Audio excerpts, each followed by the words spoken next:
I have a question for you. Why do you want to protest? No, seriously. Why do you want to protest? Why are you bothering yourself? Don't you know that we are in an era of renewed hope? So why are you trying to protest? The president has been in dialogue with the APC Governors Forum, key ministers, security chiefs, special advisors, traditional rulers, organized labor. So why do you want to protest? He has dialogued with you, with the people that matter, not you. He has addressed everyone but the nation. Dialogued with stakeholders, but not to Nigerians who are going through the most difficult times economically and socially by all indices. So why do you want to protest? The government has released 740 trucks filled with 24,000 25 kg bag of rice to be distributed to 36 states plus the FCT. Each state will receive 20 trucks with a total of 1,200 bags. So be patient. Palliatives will get to you. Even though we are over 200 million in population, but who is counting?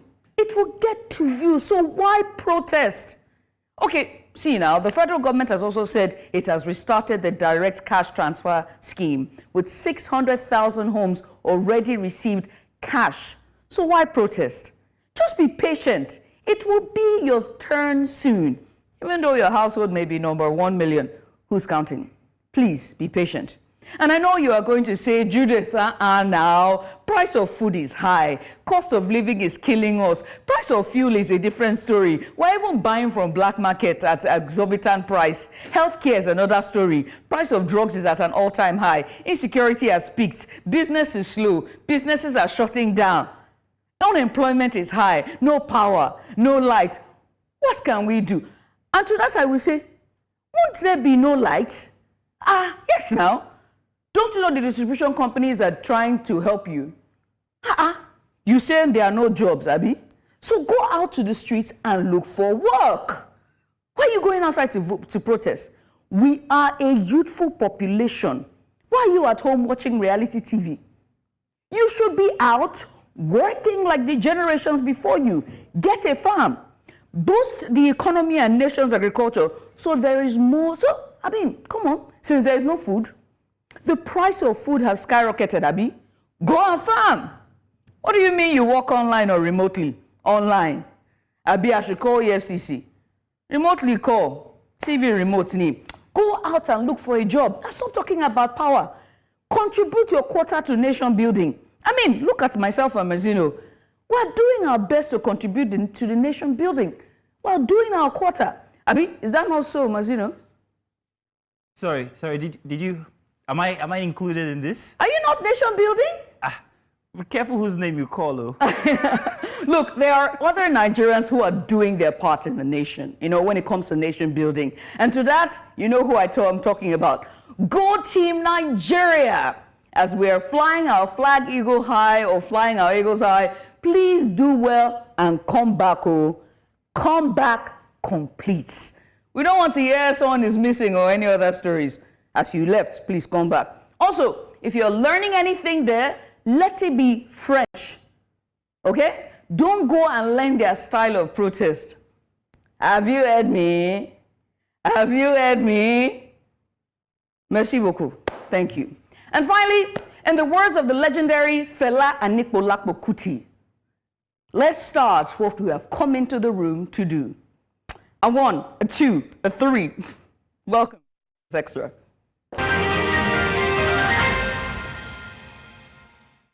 Good morning and welcome to Breakfast Xtra again. As always, we have just what you need for an excellent start to a great weekend, as we're hoping it will be, despite the fuel queues that you woke up to this morning. It doesn't matter. As we gear up to bring you all the biggest stories and reports that you missed from over the week, or maybe you couldn't keep track, we'll round it up for you. On today's installment of your Breakfast Xtra, we examine the upcoming nationwide protest as the federal government seeks dialogue. But is dialogue the solution? Did you know that the highest complaint that the Federal Competition and Consumer Protection Commission received was the issue of power service delivery by electricity distribution companies? Well, our correspondent will be joining us later for more on this. And the Olympics, the Olympics, it's finally begun. And we'll be assessing the Team Nigeria on today's show at the Olympics as we celebrate them. And the world record holder herself and flag bearer, Tobi Amusa. But first, nothing as good as starting the morning by congratulating Judith the TB for such a stellar monologue that she gave to start the show today. Judith, good morning to you. Good morning, Mazino. Please, I need your ghostwriter. What? I stay up as early as 3 o'clock to rewrite and put myself too many pressures on myself. I come here with bags under my eyes because of how long I do the thing and rewrite it and rewrite the monologue. Let me have your makeup artist as well. Well in any case, that sounded like something that the president could actually tell everybody. You can go and work. Go to the farm. You want to protest. But there are very many back and forth preferences, sides to the whole protest as it's coming August 1st. People say it's imminent and it's definitely going to happen. There are other parties that have said no, maybe perhaps dialogue is the best way. But we'll take a look at that as we enter into the show. But first, let's start the weekend with the headlines. Everything that's making front pages.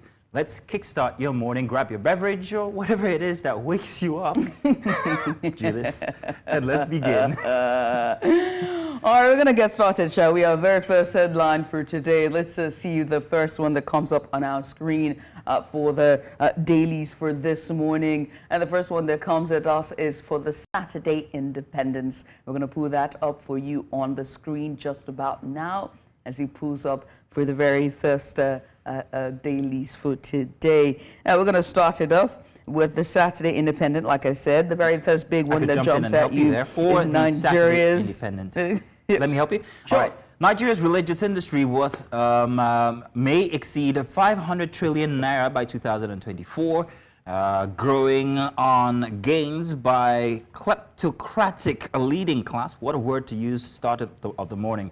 No data yet on the industry size contributions to nation GDP, says the NBS, an urgent need to stop commercializing spiritual services, says Islamic cleric. We talked about this during the week, I and a couple of friends, and we talked about taxes that might be visited on religious bodies because whether you like it or not, there are monies to be realized. Well, hey, let's not talk. Let's not give them ideas. I don't want to say it. But I think that the ideas are already there. Traditional rulers charge FG to bring down high cost of living, petroleum products and others. And police deploy 4,200 officers for August 1st protest in the FCT. 140 groups cancel participation following Fubara's appeal in Rivers State. At the top for the Saturday Independent, hardship. Tantita boss Tumpolo appeals to Nigerians to shelve proposed nationwide protest. And of course, at the bottom of the Saturday Independent, attempt to sabotage Dangote refinery, red flag to foreign investors, group warns, appeals to Tinubu to wade in, and Rivers court prohibits PDP from holding Congress. And on entertainment, Afrobeat, or one Afrobeat song, Can't Change Your Generation's Life, says Davido. Now, didn't we know that? If only I could sing. That's it for Saturday Independent. Oh, yes, indeed. We're moving from Saturday Independence now to a very next front page for today's newspaper, and that is the Punch newspaper. The very first one that comes at you and everyone, it seems to be the buzzword.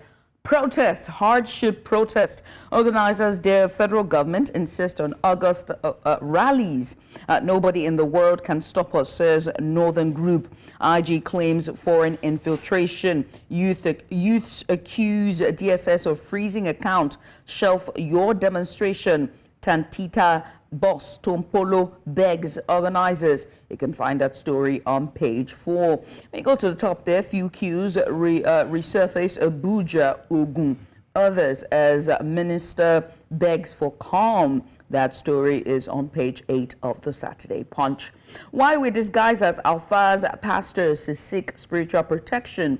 Yahoo boys. You can find that story on page 20 and 21. At the bottom there, Lagos bans overnight sleeping at construction sites after 5 die in building collapse. You can find that story on page 6. My mother's medical profession influenced my career choice. Well, good for you. That's for the best graduating student from the University of Ilorin, I think UI's Ibadan, right? University of Ibadan. There we go. That story is on page 8. At the bottom there, Oshun herbalist kills Ghanaian for ritual, blames the devil. Interesting. Court jails 125 Boko Haram terrorist financiers. That story, I think it's on page 27. I saw the one on Lagos banning overnight sleeping at construction sites after 5 died in the Is building. that going to stop building collapse? Thank you. And Good secondly, question. it's also, it begs to ask a bigger question of our housing deficit that we currently do have. When you see people sleeping in uncompleted buildings, which is pretty much the norm oftentimes, it just begs to ask a bigger question about our housing deficit and the price and cost of living. Because it's not like they work there, they actually just use the space just to put their heads in until the next day. Very unfortunate about the building collapse. I think we'll be touching on that one as well sometime before the end of the weekend. So much to touch on today. Let's move on now. The Guardian has these headlines. I'm going to leave the very big headline for the Guardian for last. Let's visit some of the other ones. From beneath, Nigeria, China, CNBM explore partnership on Evergreen City projects, page 3. And court convicts 125 Boko Haram terrorists financiers in mass trial.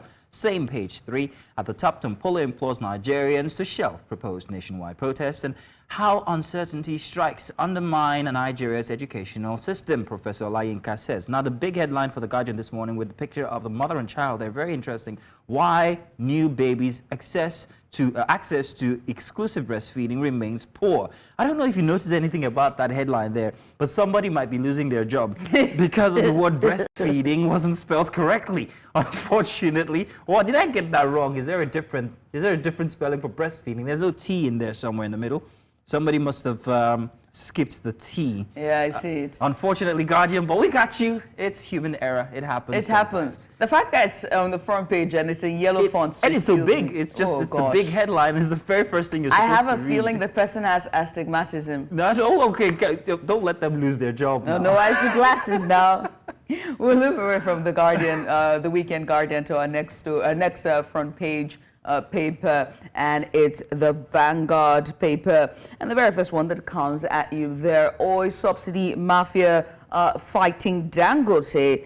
Dangote seems to be everywhere. That's where it's on page 10. Niger data stakeholders to Tinubu, oil subsidy mafia fighting Dangote. They are beneficiaries of subsidy payments working against revival of other refineries so that fuel importation will continue. Read between the lines and take action. That story is on page 10. At the bottom there, stop plant protests. JNI, CAN, PANDAF, MOSOP, Abdul Razak, Enugu youths, others beg Nigerians.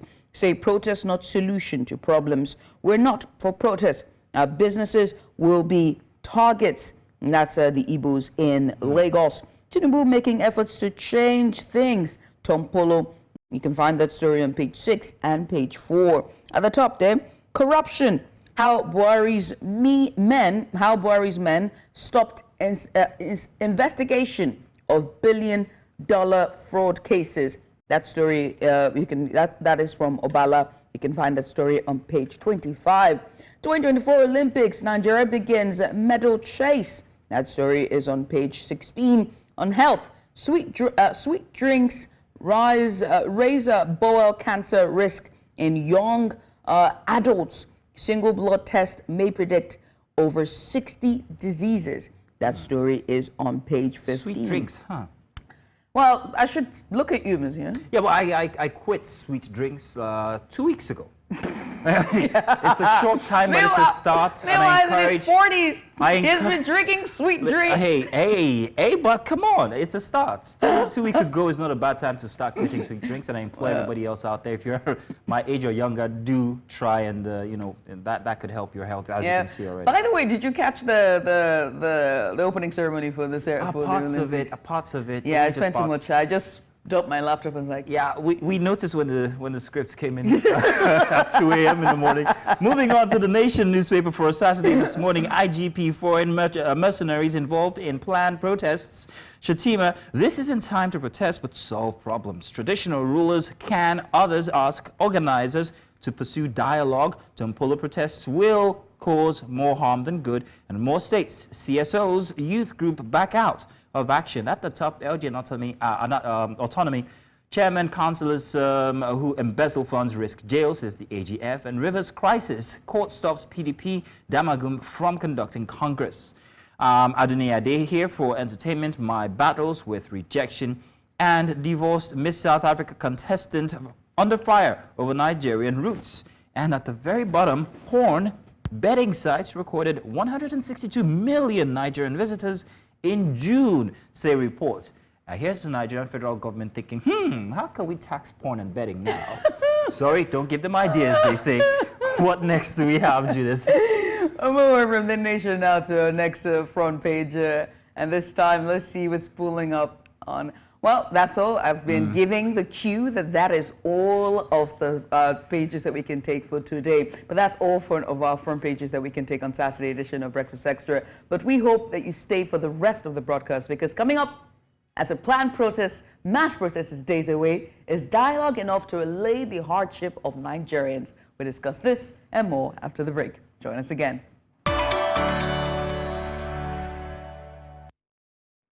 And you're welcome. Let's start the show proper. Let's examine the upcoming nationwide protest in Nigeria, with the federal government seeking dialogue to address the concerns of citizens. This project, or rather protest, has sparked intense discussion across the country, and we have several guests to provide their perspectives on the matter. Yes, that's right. Now, the planned nationwide protest aims to address various grievances ranging from economic hardship to demands for good governance. In response, the federal government has called for dialogue, hoping to prevent the protest from escalating. So let's start by examining the protest and whether or not dialogue is the answer. And to do that, we're joined by a panel of gentlemen and guests today. In the studio is Hassan Taiwo Soweto. He's a spokesperson for Youth's Right Campaign. We also have joining us via video chat Hamzat Lawal. He's the founder, Follow the Money, an action advocacy-based initiative that tracks and advocates for proper utilization of funds in government. We also have Ahmed Musa, director of the Muslim community for the APC Campaign Council, and he'll be joining us shortly via video chat. Gentlemen, very good morning to you, and thank you so much for joining us today on the program.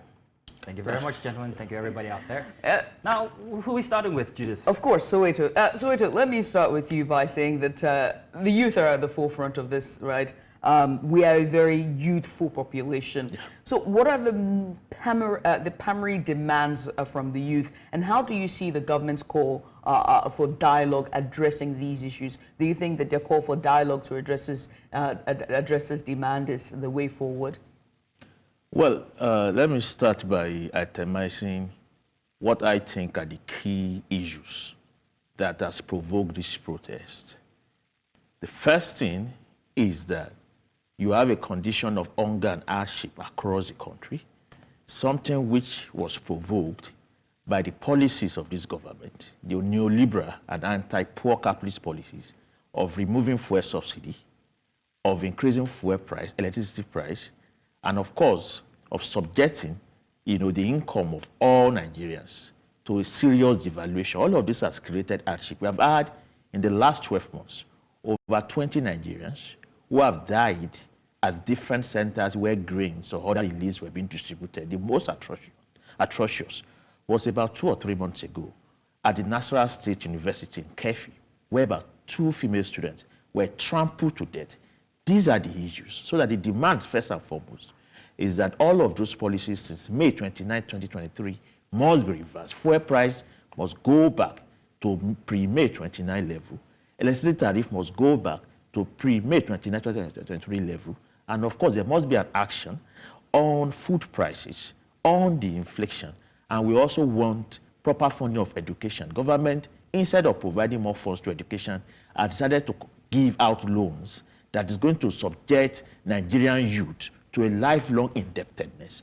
Instead of loans, students need grants, to support them through school and to ensure that they're able to come out in flying colors. We also need jobs, decent, well-paying jobs. What we have now, on the basis of the dialogue and agreement with labor, it's indecent pay. 30,000 naira to an average worker in this country does not do anything. And that's why you have to, they just go, and I'm telling you, just around 6:30 a.m., Go to any of the major streets in Lagos. You are going to see civil servants trekking to work and trekking back later in the evening. That is how terrible it has become. And that is why it is important that there is decent job creation. And alongside all of this, we need an economy that works for the people. Today now, the Nigerian economy only works for a few. And that's why you have a situation where you have this wealth inequality, this wealth gap. You just have 1% of the population who are swimming in an ocean of wealth, while the vast majority are wallowing in poverty. And that is why it's also important, to look at the structure of that economy. And I think personally that the capitalist economic system is a major problem. We need to end the capitalist system and enthrone a socialist society. So these are some of the issues, that has provoked this protest and for which we want to march out. Now, when you talk about dialogue, we have to be clear. The government is not interested in dialogue.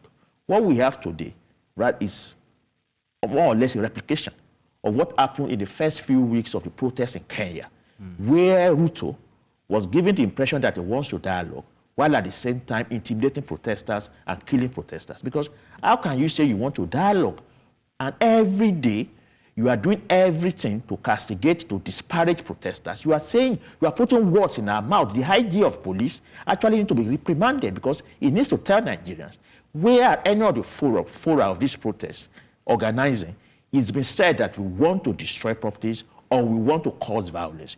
Go to Twitter space that has been organized over the past few weeks. There is no mention of violence. What would-be protesters are saying is that they want to march peacefully and they want to put forward demands. But the IGP goes to the press, the DSS, DG goes to the press and says that they are aware that some foreign agents want to. These are not indications of a government that wants to dialogue with dignity.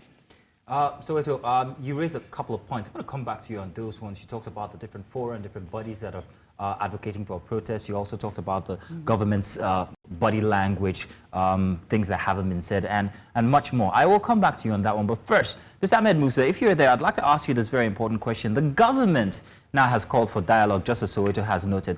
Now, in response to the planned protest, this is what they want. But how do you respond to the government's call for dialogue instead of protest? Let's take examples like Soweto has noted what happened in Kenya, how it started. Have that in view when you're giving us your answer.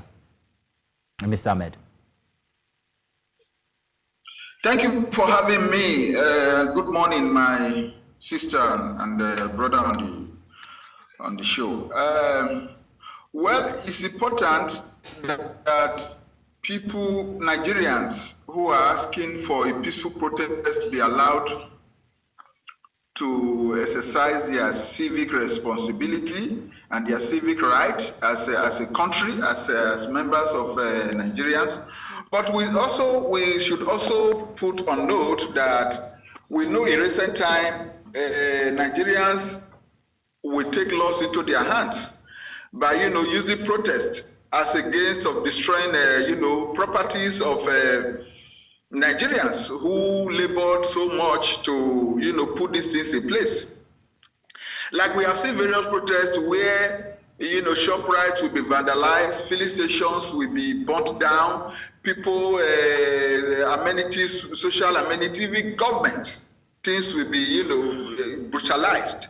So if this protest is a peaceful one, I support it, because even the president at the time led a protest where President Jonathan was in office. But you see that people take all this kind of protest, they leverage on it and they now use it, to destroy. Maybe you have a beef for somebody, or you have a beef for a particular person, maybe Dangote vehicle, this, that, Bua cement, this, that, and all of this, to mention about a few. You go there and destroy the property. That is when government, I am in support for a peaceful dialogue with the protesters. I know very well that things are difficult. Everybody is seeing it. But then we should, ensure this dialogue and then, have a peaceful conversation with government. And I think the president has started very well by calling, leaders of the country, traditional rulers, and appealing to them, even though he led protests during the Jonathan's administration. Mr. Musa, that one was a peaceful one. So I want to appeal. Now, a follow-up question to that, and I don't want you to go too far before asking this. If you, I'm still asking. I'm asking about the body language of the government, however, regarding this dialogue that they're calling for. On one side, they call for dialogue. On the other side, it seems like they're preparing for all-out war. They've deployed police, thousands of them, in Abuja, and they're doing so across the country. What message does that send to the youth who are preparing for this protest? That's my question. For me, I think the deploration of military personnel or police or whatever is to also maintain peace within the protester. Any government that will deploy, his security arms, to fight the people is not a government that will come to stay. The president has said it. Well, if you don't want me, peacefully vote me out in 2027. Though we have not got to 2027, nobody knows who will get there. But I believe that the police or the security agencies that are out for this are to protect human lives and property. Hamzat, let me come to you for my next question, Hamzat. And Hamzat, it's very important that I ask this question because you represent a CSO. You've been on the ground with many NGOs and CSOs. So I must talk about the government and its approach with dialogue.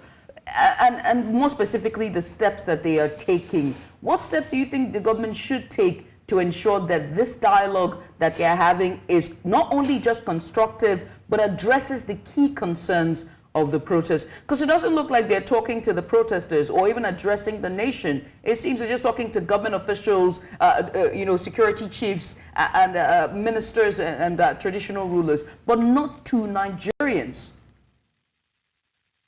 Well, thank you for having me, and good morning, Nigerians. I think first, now is not the time to be politically correct, and now is not the time to play on the sentiments of Nigerians. We know that Nigerians are very peaceful people. We know that they're resilient, and we also know that when you have a protest and it escalates and gets out of hand, it is government infiltration and sponsoring of talks or hoodlums to cause mayhem, not the peaceful protesters. And we can argue and go back and forth on this and even use the ends as example. But also we need to also understand that the protest has already started. The protest is ongoing. The only thing that is remaining, and that's why government is trying to calm the nerves, is they don't want people to converge and hit the streets to demonstrate, either by protesting or by carrying out a rally. But the protest has started. If you follow the conversation online and offline, people are already protesting. People are already airing their grievances. So what the government is calling for is calm and for dialogue. I think the government needs to undertake this dialogue in an unorthodox manner. You cannot sit with people that you usually sit with and talk and say that you're having dialogue. How are you sitting with young people? We're not saying that, Nigerian government, the thing that they always do is, there is structures, there's process. If you want to follow this existing structure, it is not the existing structure that is calling for protest. It is every young person who this economy has affected deeply that is calling for protest. And when you say, you don't know the names and the faces and who are organizing this protest, I don't think that is the best way to go about it. I think first the Nigerian government needs to show empathy and also lead by example. You cannot say that everybody should tie their belts and you're not tightening your belt. You can have government officials flaunting wealth on the public space while every other person is hungry, angry, and cannot afford basic necessity. I think first the Nigerian government needs to speak with wisdom, using empathy, but then most importantly, they need to reach out. So, and when I say the Nigerian government, I'm not only talking about the executive, also the legislative arms. Why are we not having town hall meetings or constituent meetings led by the members of the National Assembly? Why are we not having all of these meetings and all of this conversation? But even if the Nigerian government says they want dialogue, so what are you bringing on the table as the government? Because there are clear demands that are being made by young people. So if you say you want to dialogue, are you also cutting down the cost of government? Where you're going to, because we all know that the government bought SUVs We all know that some of these government officials riding SUVs, some even bulletproof. So are you reducing the cost of prevail of spending? What else are you doing as a government? Because the poor people are saying, low-income house owners, like we call them, are saying, first, removal of subsidy, fuel subsidy is killing us. Increase of electricity tariff is killing us. Public transportation, healthcare, education. So what are you doing as a government to even pushing this effect? I think they must lead by example, because we've also seen some level of corruption, even in this administration. So again, you must lead by example, but you must also give specifics on what you're going to do. So you also give timelines, because if protesters or intending protesters are saying, okay, we want to give you time, we want to share our swords, they must be able to hold you to account and say, okay, you've asked for 6 months or 18 months or 24 months. These are the yardsticks to hold you to account, and then everybody would go back and then continue to hold government to account and watch how government would meet these needs. Why this is really being escalated, because there's no trust. But when government speak, people don't trust them again, because we're more like a generation of broken promises. A lot have been promised to us, but nothing have been given to us. So you see that grievances are built not just now, but over time. Well, thank you very much. I want to come back into the studio here with Soweto, and I think this is where it gets critical. Let's take a look at the communication that has been going around. First off, there's so many different fora, like you mentioned from before, who are agitating for this protest. Most of them are the youth.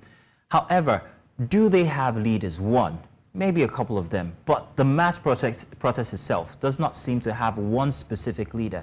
Apart from that, do they have an agenda? Do they have an itemized agenda of what they're asking the government for? This is what we want, this is what we want, by this time, that time. Is there a timeline? Who does the government want to dialogue with in all of this multitude of fora that we have all agitating for a protest? Let's take note. The Kenyan instance with Ruto, who has conceded so much for the youth, but yet, while still calling for a dialogue, everything seems to be going down the drain, with protests still continuing and no specific person to actually address and speak to when it comes to what can I do for you as the youth. We see that upcoming in the Nigerian instance. So what gives, what are your takes on these issues regarding the identity of the people who are actually at the spearheading the protests? The identity of those organizing the protest is not unknown. It's actually ridiculous when the government says they are faceless. I have a face. The people who have been organizing Twitter spaces for the past few weeks, they have faces. But the government likes to run with this narrative. One, because it is not their usual people who are leading the protest, and they'll be more comfortable with those they know. This is an organic movement that has erupted from below. Many who are active in mobilizing for this protest are first-time protesters who are just activated by the hardship, but most particularly also by the inability of existing structures of struggle to represent them and to stand for their issues. And what do I mean? For the past 12 months, the leadership of the trade union movement, the NSC and TUC, have generally ignored the economic situation, the issue of fuel price and all of that. Instead, they concentrated on a narrow struggle for minimum wage. So that for the vast majority of young people, artisans, and other members of the oppressed people, they feel that nobody is speaking for them.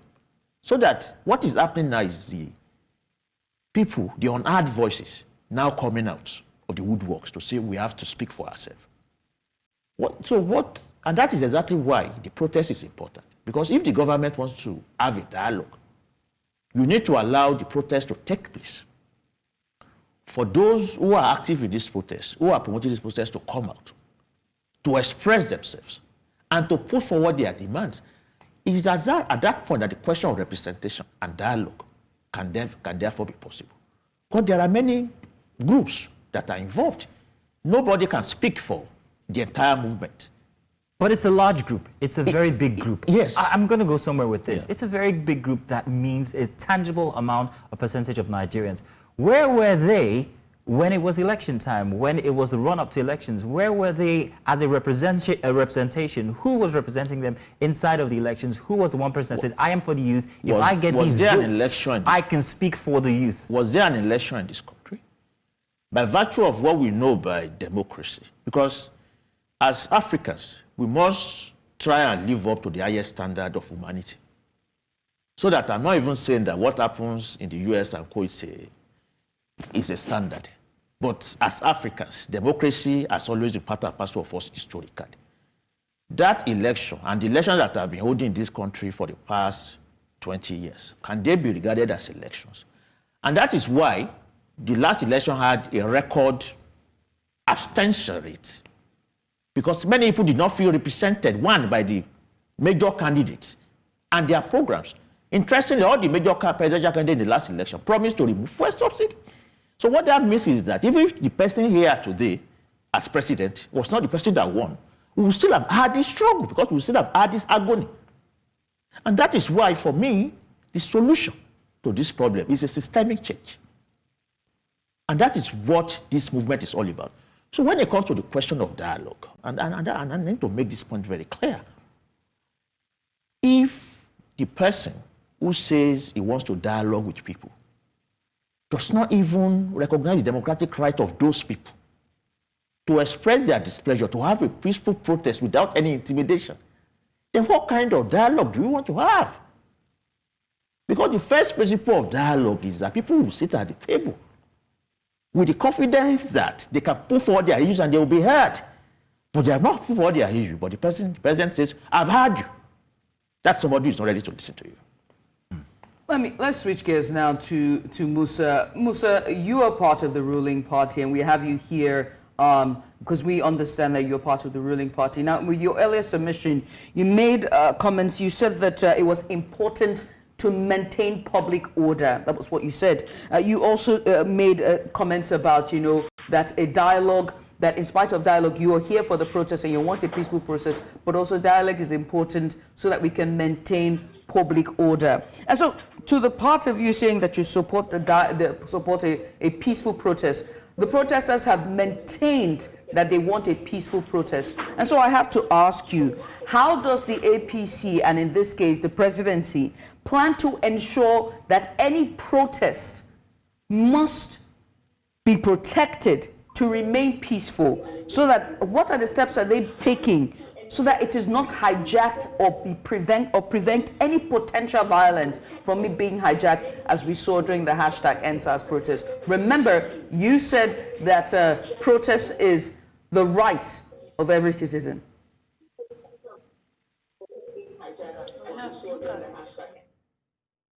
Musa, Mr. Musa, your television is on. Is there a chance you can help us to mute it so you can answer our question, please?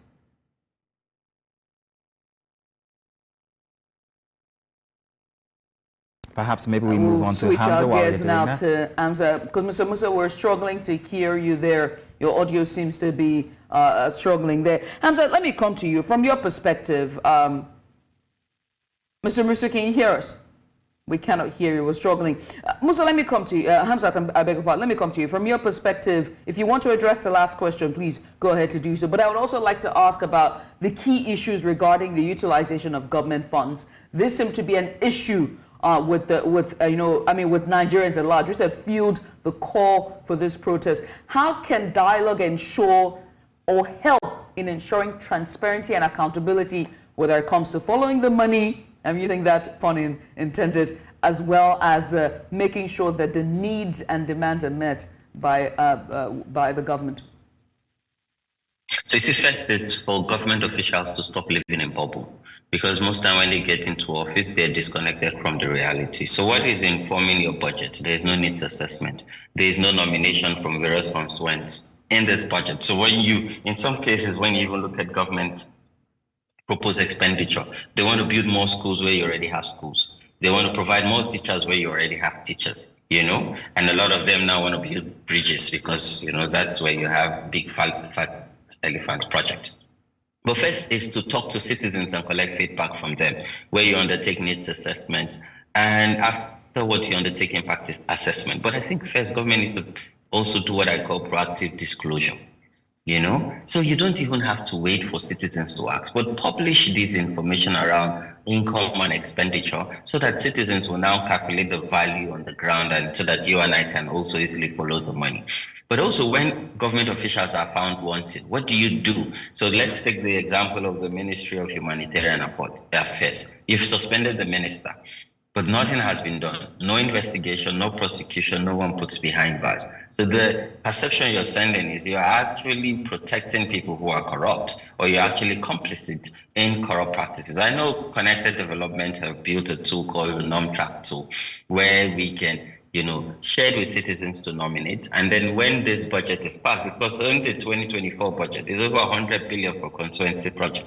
And this goes to this was voted in by members of National Assembly. So we're saying use our NomTrack tool when it's nominated. And when you provide the oversight function, there's a tool to also track it, working with media and civil society, and most importantly, your constituents, so that you can track this expenditure and citizens can start to take ownership. Because there's a big disconnect between what government is doing or proposing to do and what the citizens on the ground, at the grassroots, actually want. You'll be surprised to know that one, a lot of communities don't have access to potable drinking water. And so right now we're undertaking an outreach in the Northeast. Because of $2, a lot of girls have dropped out of school. So now people don't even have, and $2, just to break this into simple naira, it's 3,000 naira.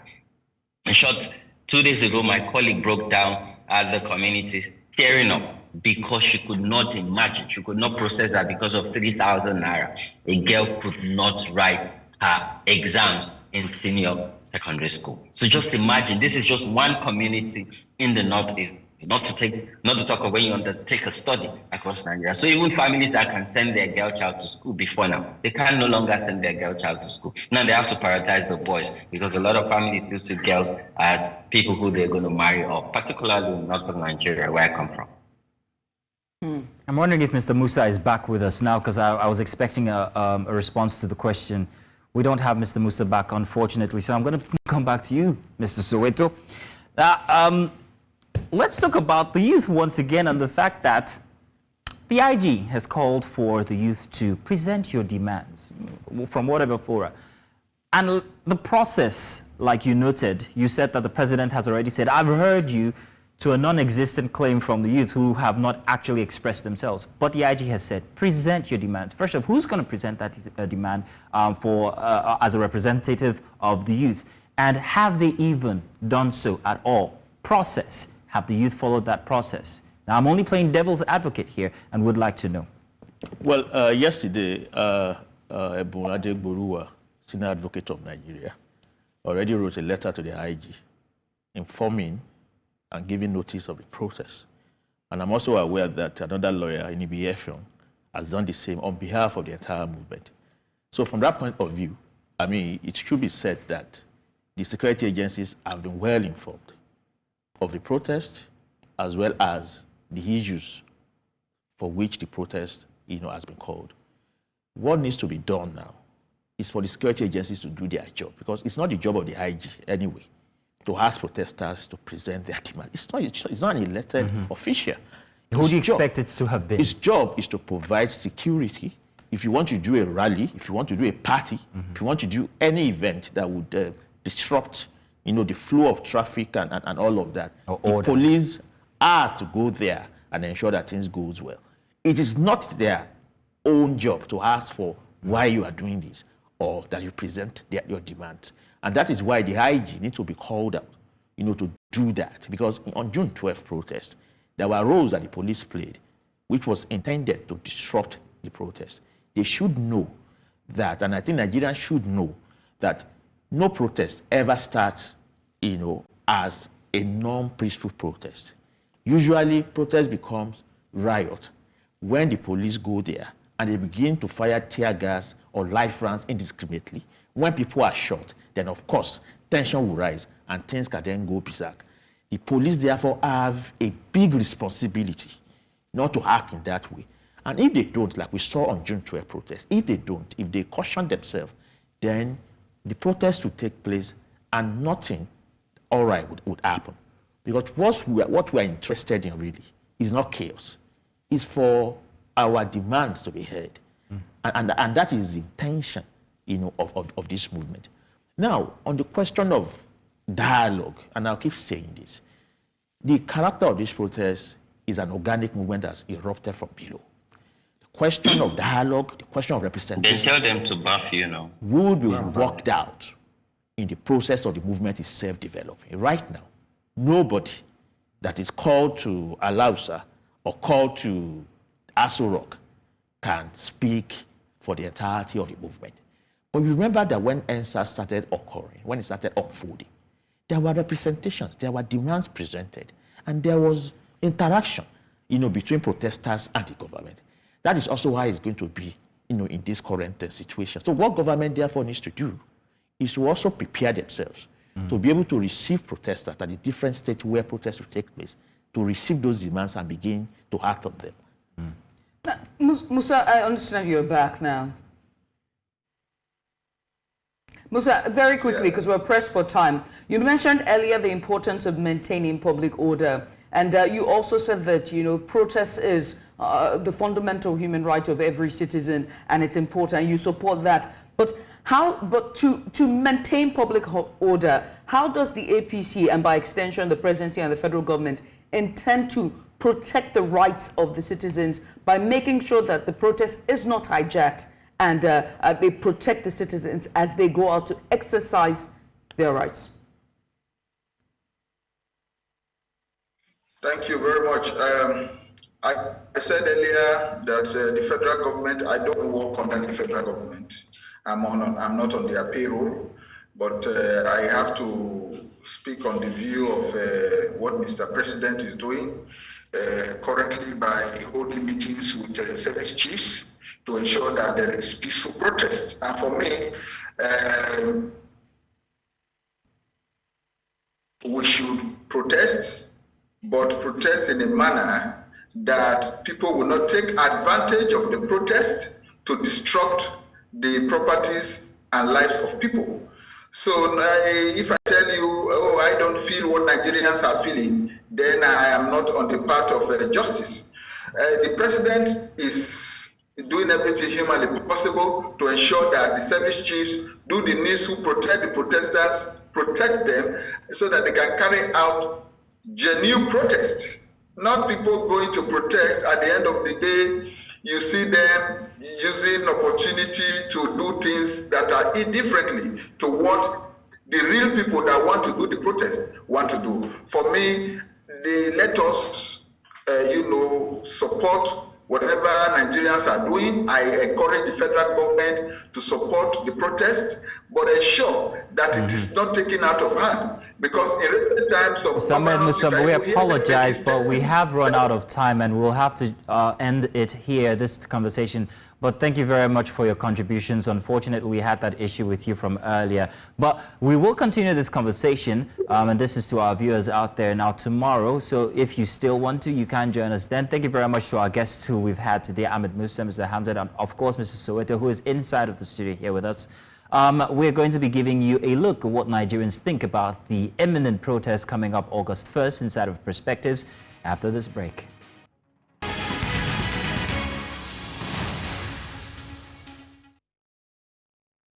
And you're welcome back. Well, as we continue with the conversation this morning, let's bring you the breakfast headlines, and we have Adebola Adedugba on standby. Adebola, a very good morning to you. Good morning, Judith. Yes, I'm here. You are the lady in red. Adebola Adedugba. Let's begin with updates on the planned End Bad Governance protest in Nigeria. Nigeria's Inspector General of Police, Kayode Egbetokun, has called on groups planning nationwide protests to submit their details to the State Commissioners of Police to ensure a peaceful demonstration. Addressing journalists in Abuja, Egbetokun acknowledged citizens' constitutional right to peaceful assembly, but emphasized public safety. He urged protest groups to provide proposed routes, assembly points, expected duration, and also contact details of leaders. Additionally, groups should outline measures to prevent criminal hijacking and identify potential troublemakers. The police chief says by sharing this information, the police can deploy adequate personnel and resources to ensure safety and avoid conflict with other events. Egbetokun also advised establishing clear communication with police and adhering to global best practices for peaceful protests. In the meantime, the Nigeria police has pledged to prevent violence during the planned nationwide protest on August 1st. In a statement issued on Friday, Public Relations Officer Josephine Ade announced that the FCT command has deployed 4,200 officers to ensure the protest remains peaceful. The Commissioner of Police, FCT, emphasized residents' right to protest, but urged that it be conducted peacefully. Ade notes that the command has strategically deployed both material and human resources throughout the nation's capital to ensure public safety, protect protesters, and prevent the protest from being hijacked by non-state actors. The United Bank for Africa has frozen the accounts of human rights organization Take It Back movement over its involvement in the upcoming End Bad Governance protest. According to the group, the account was frozen on the instructions of Nigeria's secret police, the Department of State Services. A Take It Back movement described the action as lawless and demanding the accounts be unfrozen within 24 hours, threatening legal action against UBA if not done so. The group made this known in a post on its social media handle, vowing to take a stand against the unlawful action. This development comes as Nigerians prepare for nationwide protests against bad governance. The group had earlier written to the Minister of the FCT requesting to use the Eagle Square as convergence points. Muslim religious scholars and authorities around the country have tasked citizens to shelve their plans for the proposed nationwide protest planned to commence from August the 1st. Now, this followed their meeting with President Bola Tinubu in Abuja, where they expressed Nigeria's displeasure over the hardship being faced in the country. Our correspondent Amadine Uyi throws more light. It was a meeting with ulamas, a body of Muslim religious scholars and chief religious authorities. The scholars said the meeting followed requests from citizens to express their displeasure to government over the hardship being faced in the country. The group of ulama representing the Islamic groups were here, and we sat with Mr. President, and alhamdulillah, we are a medium through which the less privileged in society can send their views, their concern to the President. And alhamdulillah, we have taken up what people are saying about the hardship, the insecurity, and what have you. And alhamdulillah, the President listened to us. He identified with Nigerians and their suffering, and he assured that it is for good. In the interim, he has promised more intervention to, ameliorate the seeming suffering of the people. And in the days to come, he promised that Nigerians will see the result of all of these sacrifices. They say the president has called on Nigerians not to allow those that want to destroy the country have their way. He, implored Nigerians not to allow fifth columnists to, mess with the peace of this country. And he cited the example of what is happening in Kenya right now, what has happened in Libya, what has happened in Sudan, and all the other places. And he urged Nigerians to resist the temptation of, being incited against government and, the destruction of this country. They also urged Nigerians planning to go on a nationwide demonstration to shelve their plans. This is not a protest. It is a protest that has the potential to lead to insurrection, the destruction of lives and properties and infrastructures. We are appealing to the people to shelve it. It is an ill wind that blows no one no good. We have conveyed their anger and frustration to government, and government has given reassurance that they are going to address it. The council are assuring citizens that President Bola Tinubu is keen on addressing challenges facing Nigerians. In Abuja for News Central, I am Amadin Uyi. Let's now tell you that the Northern Youth Frontiers has condemned the House of Representatives' call for removal of the managing director of the Nigerian Midstream and Downstream Petroleum Authority. Now, the group accused the lawmakers of self-serving interests, saying they are working to promote the interests of powerful businessmen at detriment of regulatory agencies of the country. For the balance, the House of Reps should also thoroughly investigate how, since the era of President Obasanjo, Dangote has been the only investor buying off all the available black oil in Nigerian refinery, shutting out its rivals, thereby manipulating everything. This is our stand. Nigerians deserve better. We will not stand idly while our lawmakers perpetrate injustice. And now to health matters. The Nigerian government has secured $2.2 billion in external financing for the Nigeria Health Sector Renewal Investment Initiative. President Bola Tinubu approved the creation of the sector-wide Coordinating Office Program Management Unit, which will be housed in the Office of the Coordinating Minister of Health and Social Welfare. According to a statement from Tinubu's Special Advisor on Media and Publicity, Ajuri Ngalale, this initiative aims to ensure efficient, transparent, and accountable management of external grants. The body will report to the steering committee chaired by the Minister of Health, including other key ministers and development partners. The unit will act as a secretariat and delivery unit for the NHS-RII, headed by a national coordinator. Its functions include program management, monitoring and evaluation, engagement and supervision of independent verification agents, and fiduciary management. And outside the shores of Nigeria, the United Nations has urged the 3 former ECOWAS member states of Mali, Niger, and Burkina Faso to expedite action towards returning back to democratic rule. The UN Deputy Secretary General made this known following a meeting with President Bola Tinubu at the State House in Abuja, where she updated him on her visit to several African states, including the former ECOWAS member state. She says that the leaders of the state have been asked to put their people first in the light of the current security situation in the region and ensure that there is a workable roadmap presented to the sub-region of their intention to return back to democratic rule.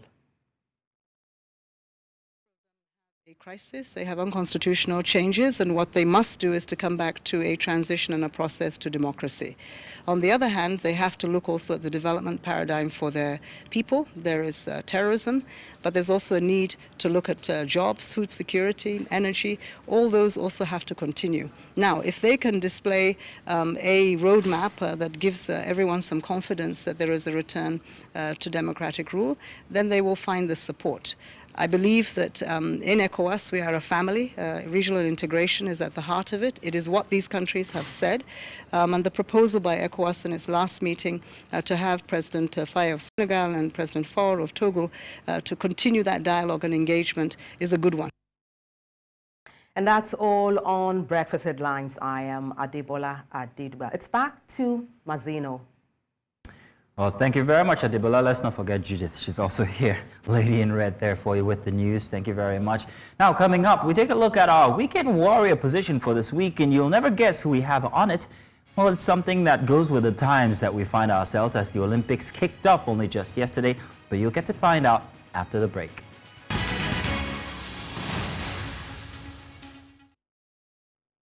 It's time for us to get into our Weekend Warrior. It's where we celebrate the exceptional achievements and inspiring stories of our nation's heroes.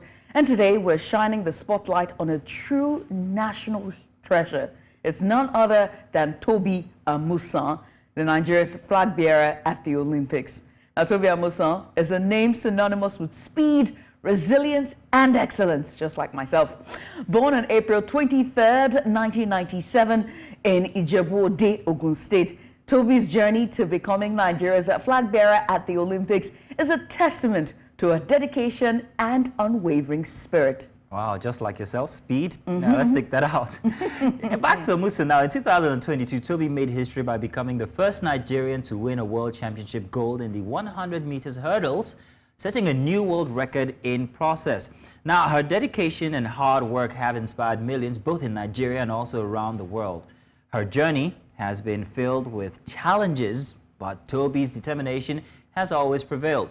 She's a 4-time African champion and Commonwealth Games gold medalist, showcasing her prowess and consistency in every competition that she has attempted. Oh, yes, indeed. I like to think of her as a cheetah, an African cheetah, where she sprints on her paws and not the other kind of cheetah. Sorry, it's okay. Moving on. Well, Toby's achievements are nothing short of, remarkable. And from her early days in Ogun State to the global stage, she has consistently demonstrated excellence. Her passion for the sport and her resilience pursuit of greatness have made her a standout athlete in every sense of the word. As Nigeria's flag bearer at the Olympics, Toby Amusan carries out just the hopes of a nation, but also the dreams of, young athletes looking up to her. She stands as a symbol of what can be achieved with passion, perseverance, and an unyielding belief in oneself. Beyond her athletic prowess, Toby is also a role model and a source of inspiration. She engages with her fans, supports community initiatives, and uses her platform to encourage others to chase their dreams. Toby Amusa, a beacon of hope and a true Nigerian treasure. As we celebrate her incredible journey and her contributions to sports, we also look forward to witnessing more of her remarkable feats in the future. Yes, indeed, especially this Olympics. So here's to Toby Amusan, our weekend warrior, a shining example of Nigeria's indomitable spirit. Naija no dey carry last. So keep soaring, Toby, and congratulations to the entire Nigerian Olympics team for their dedication, hard work, and representation on the global stage. Your efforts make us proud, and we stand together behind you every step of the way.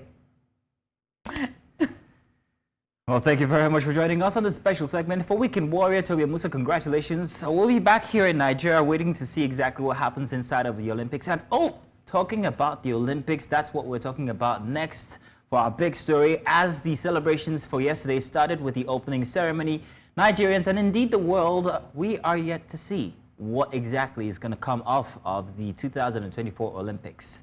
Now, if there is one thing that has the power to unite us, it has to be sports. And you will agree, not just unite us, but also inspire nations every 4 years, and that's the Olympics. From our first participation in 1952 to the historic gold medal in football at Atlanta 96, yes, I remember that, such a golden memory. Nigeria's journey at the Olympics has been marked by triumphs and also challenges. And as we look ahead to the next Olympics Games, we explore the current state of our preparations, the potential medal hopefuls, and the need, or rather steps needed to elevate our performance on the global stage. And so joining us to discuss this, we're joined by our senior international sports correspondent, Mr. Deji Omotoyibo. Good morning. Good morning, guys. How are you doing? Very fine. It's glad to be with you here on the same platform after so many years of listening to you on radio. Here we are. Mazino, you make it sound like it doesn't work with us. It's a mutual admiration company. I listen to you too. Oh, thank you. So good to be here. Judith, you too, by the way. Yeah, well, it's okay. Hi, Judith. No, don't hide me. Well, that's who I'm fighting. Deji, let's talk about the Olympics. Let's start with the big picture here, looking at Nigeria's performance in recent Olympics. What are the key highlights that we can take from the past Olympics, and what areas do we have to make improvement? In fact, what are we expecting for 2024 for Nigeria from the Olympics? Well, in my view, to be honest with you, critical assessment, we have underachieved at the Olympics. For the amount of talent that we have as a country, sports-wise, 2 gold medals in the 17 Olympic Games is not a good return. You talked about the football gold medal. The same year, 96, Choma Joa won a gold medal in long jump. And that's the only individual gold medal we have won. And for me, for a country of our talent, that's not good enough. And of course, we know that talent is not enough. So there's something we're doing wrong. And I think it's got to be planning. I think we try to plan for Olympics 1 year, maybe sometimes 6 months. In some cases, 3 months to the event. World beaters are not created in 1 year. Countries plan for Olympics. Some of these Olympic winner gold medalists have started honing their craft since like 9 or 10. But at least you start that cycle. Once an Olympic Games ends, you start the cycle to prepare for the next one. Success is a process. I think the reason we have underachieved is that the fact that we are not planning ahead well enough. We do too much last minute, and of course, you won't get the results. Judith, I don't know if you're just realizing what he just said. What now. is it? We have never earned an Olympic gold medal that is not a collective gold medal. Deji, that is actually new to me. No, I have only one. Just one, and that's Chioma Yeah, Jua. Chioma Jua as individual, and then the individual medal. legendary, outside of her, the legendary 96 outside of her, team. all the medals we have won are collective. Like you mentioned the football, then there have been a few relays as well. I'm talking gold medal now. Yeah. We haven't won gold medal outside of football and Chioma. We should have won more individually. So we're hoping you guys did the fantastic treatise on Tobi Amusan. Tobi Amusan is a great medal hopeful. The Olympic gold medal is the only one missing from our success list. She's done World Athletics now. She has a world record in that one. She's won Diamond League. She's won all titles all over. But this Olympic gold has eluded her. The last time she came fourth by a whisker. So we're all hoping and praying that this will be her year because she's worked very hard for it. And if anybody can do it, it's Tobi. It's a very, very tough field. There are a couple of other guys, other hurdlers who will give her a tough challenge. But like I said, if anybody can do it, Tobi can. Like you guys said, she's a warrior. She's got a can-do spirit. And, you know, she went through a lot of difficulties in the last couple of years in terms of she was accused of no whereabouts testing, but she's overcome that, even though they went to court. But CAS exonerated her. So she's in good spirits. I'm sure you saw the video yesterday. She was the flag bearer. Yeah. She was enjoying herself, dancing all around. And you needed to see the spirit of the guys. You know, the opening ceremony on River Seine, brilliant. That was the first time an opening ceremony was taken out of a stadium. And it was in Paris here, it was fantastic for everybody, even though the security level is heightened. But you can understand that security has become a big issue at major sporting events now. So, Tobi, hopefully, a couple of wrestlers too. Blessing Obrodudu, who won silver the last time. Adekuroye. So, and it's all, well, let me make Judith smile now. It's all the ladies. It's only the ladies that have given us serious hopes of winning individual medals. Even the two team events that we are here with, it's only the ladies, it's only the Super Falcons, and it's only the Tigress. Oh. So I don't know, Mazino, I don't know what's happening to you guys, though. I'm not part of this. You're on this side of the fence. Deji has removed himself. I mean, Deji, I have to ask, you just talked about, one of the things you mentioned during your earlier submission was that that we have a late start. We always have a late start when it comes to issues like this. And I like to think that's because of our developmental issues. So in cases like this, 4 years ahead of time, how then should, you know, all the bodies that are in charge of, whether it's the athletes or the football arm or the basketball arm, are able to train young talents, new talents, and train them and just prepare them ahead of the Commonwealth, the Olympics, you know, the World Athlete Federation competitions, and the other in-betweens? Well, I think it's a multifaceted problem. On the one hand, you have government and policies tend to change, and individuals tend to change, and we are not building institutions. So another minister comes in, another official comes in, he wants to tear the paper and start all over again because he wants to make a name for himself. There's no continuity in government policy, there's no continuity in administration. That's on the one part. On the other part is the financing. I'm told that in government, I've never worked in government, I'm told that in government that approval is different from, approval is one thing, the distribution of the money is another. You could get approval, but you have to wait till forever to get the monies in. Most of the time, training grants, money for competitions and all of these things are hold up a government bureaucracy, and you find out that things are not done at the time they're supposed to be done. If an athlete has a particular plan for training, if an athlete misses one step, it's very difficult. And a situation where some athletes cannot even go for pre-Olympic competitions, which has happened in the past, is not good enough. So it's not enough to get the monies in for the budget for the Olympics, 3-4 months to the Olympics. Maybe that's budget for logistics, but our developmental plans with most sports are non-existent. Most of the sports federations are embroiled in infighting, ego tripping, controversy. You can name them, from basketball to athletics to other sports. Basketball and athletics, I know very well. They're embroiled in a lot of infighting. And once you do not get, success in sports is both on and off the field. You have to work together. Once there's a problem off the field, it affects on the field. You remember the Tigers could not go for the World Cup, which they qualified for, because of some issues. At the last Olympics, there was a lot of issues about some athletes who could not compete because some officials didn't do what they were supposed to do. So for me, and I think it's a lack of sincerity on the part of a lot of people, I'm sorry to say this, a lot of people in Nigerian sports are not sincere about the sport itself. It's all about personal egos and personal achievements, and it's not good enough for the athletes. Right now, we are shortchanging these athletes in terms of the way we run our sports.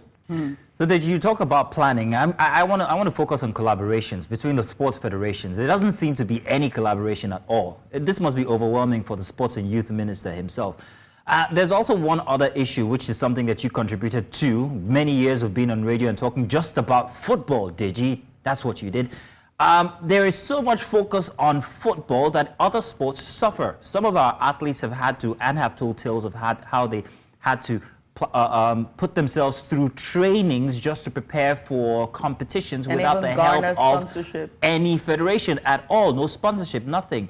So how can we amend this? It's already too late for the Olympics, but going forward, how can the Nigerian Sports Ministry actually amend this? So there's collaboration between the Federation of Sports, the different sports federations, and we have a collective approach when it comes to big games like the Olympics. Sorry about the sub there with football. Yeah, it was too late. It's taken in good faith, but the point is, you are a broadcaster yourself, it is what your sponsors paying for that you put on radio, on TV. If the sponsors are putting money, because I've been an independent producer almost all my life. So it is where I'll get the money, unfortunately. But let me tell you a story. Let me tell you a story. The administrators of the other sports themselves are not doing enough for themselves. When I was in DBN TV back then, I was sports manager, and we're going to do a lot of sports. I wrote a letter to all the sporting federations that anytime you have an event, we're here, we'll cover it for you, and we will be there to support you with media exposure. Guess what? It was only the secretary of the NFA then that responded to my letter. All these other so-called sports did not respond. Not blaming them, but I feel they know they need to do a whole lot more in terms of getting value. But the government is the problem. Because when the government budgets, football gets too much of a chunk of the money. Football is too suffocating for the other sports. And I've always advocated for somebody like me. I've done content on judo, I've done content on taekwondo, I've done content on squash, I've done content on golf, I've done content on a whole lot of things. But at the end of the day, where your bread is buttered. The sponsors want football, and even the sponsors themselves, even the football that they support, it's only the Super Eagles, and it's not good enough. Because the Super Falcons have done much better than the Super Eagles in recent years, and they are not getting the same level of commensurate support, which, for me, I can't explain that. So, in terms of planning, the administrators need to have long-term plans. You have to develop talent over a period of time. And if you don't do that, it's difficult to get success. Government must see that it's not only about football. For instance, I always say this: a child might be talented in any other sport. If my child is a potential talent in tennis, he or she should have the same potential to succeed as a footballer. Football can pretty much take care of itself. in a lot of ways, is well supported. They have a lot of academies. It is the other sports that, and that's where I have a problem with successive sports ministers. The job of a sports minister for me is developmental sports. Sports minister are always too much focused on football, the Super Eagles to be precise. Because for me, I don't know why the sports minister is getting involved in hiring a coach for the Super Eagles. I don't think it's his purview, except they're asking him to pay and he says he doesn't want to pay. I can understand that. But in terms of development, there's so many other sports where at these Olympics, I think 11 or 12 sports. And for me, the ones with potential to win a medal is athletics, wrestling, maybe weightlifting. I don't think the football team, I hope I'm wrong, I don't think the football team will win. Right. And I don't think you have to expect success all the time. But plan for it.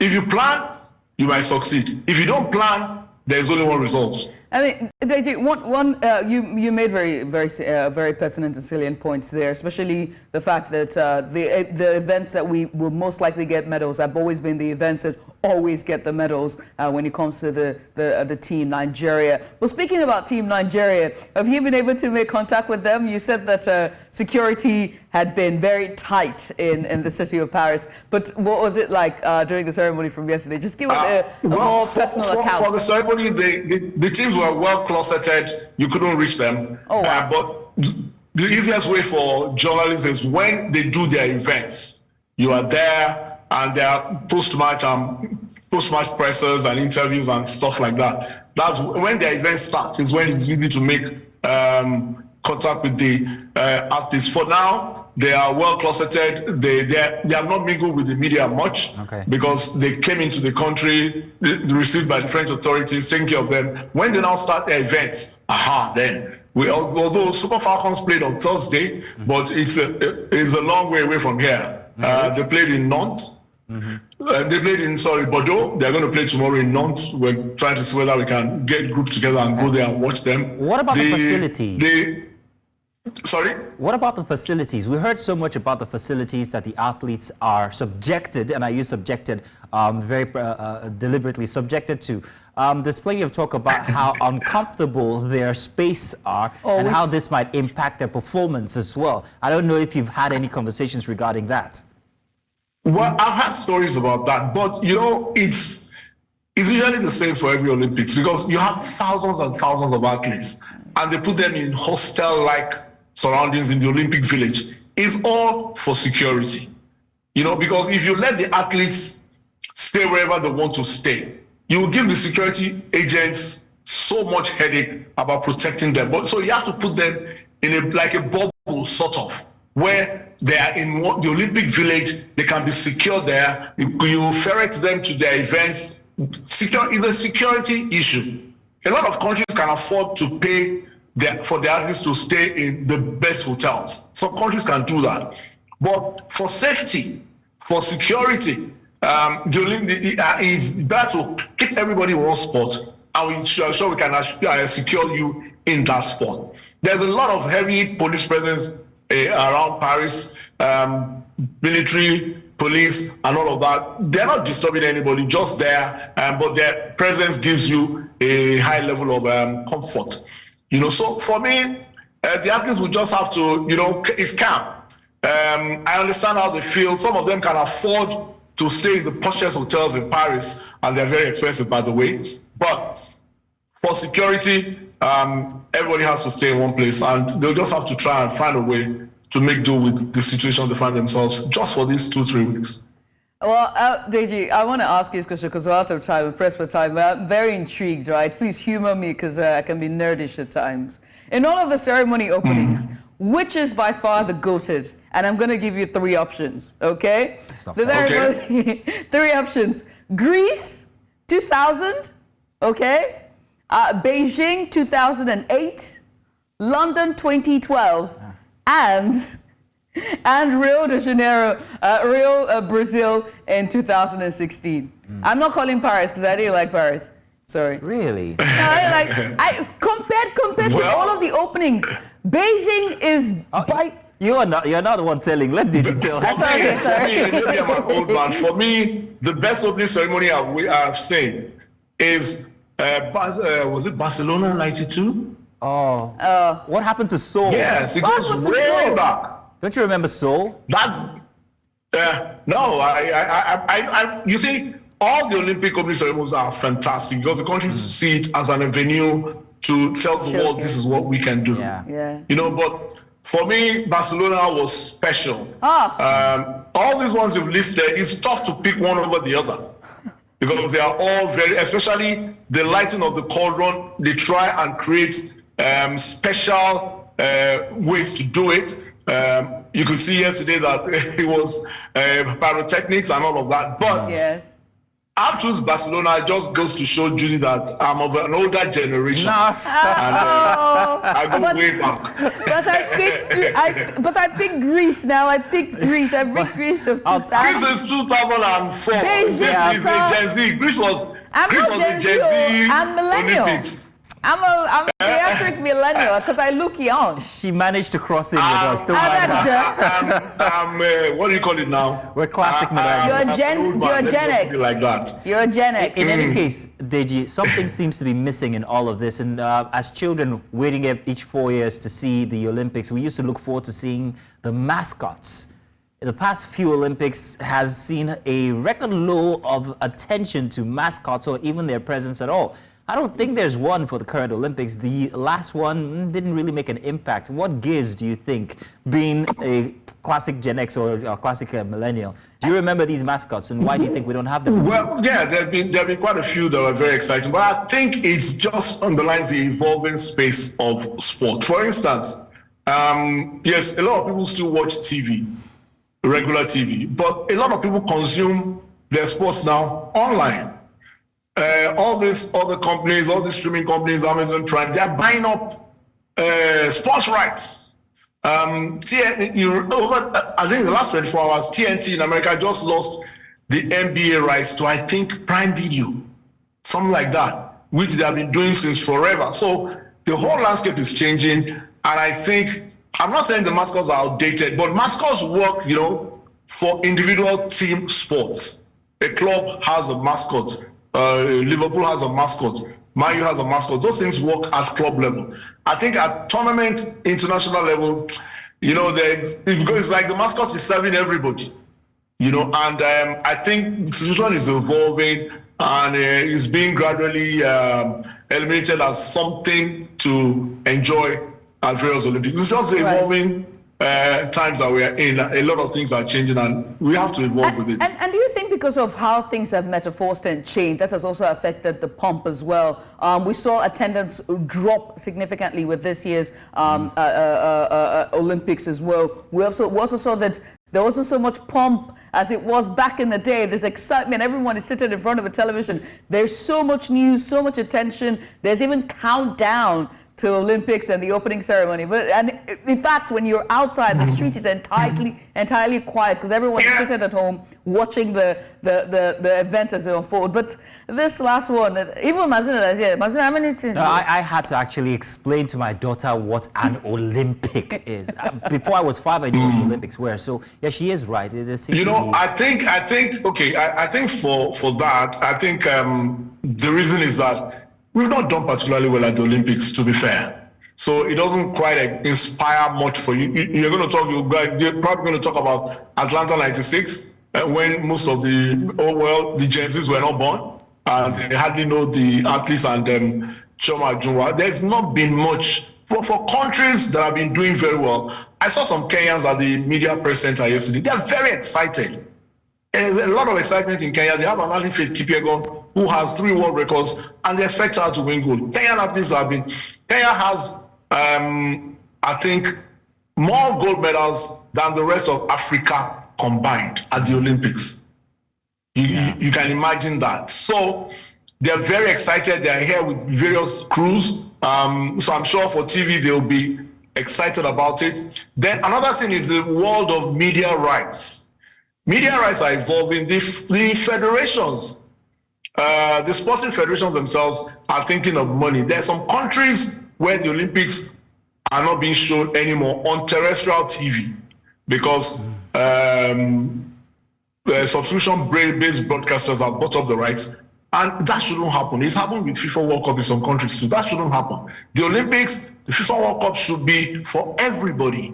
But I think money talks, and money is taking over, and the decision being made at the higher levels of sports administration, IOC, FIFA, and all of that is affecting the media exposure they get on terrestrial TV. It's not a lot of people that can afford to stream, much less in Africa. But the moment you put a cost to it, for me to watch, it becomes a problem for some people. So I think they need to rethink their strategies in terms of marketing. I think they need to restrain their strategy. If they really want to make the Olympics a truly global event, which it should be, I'm talking in terms of media now, the rights fees, rights issues should not be the deciding factor. Okay. That's my view. Deji Amatoyimbo, we want to say thank you very much. It's been a very pleasant conversation with you. Thank you for sharing your insights, perspective, and experience there in Paris as we look forward to what unfolds for the Olympics. Thank you very much, Deji. Thank you, Mazino. Thank you, Judith. I won't forget, Judith.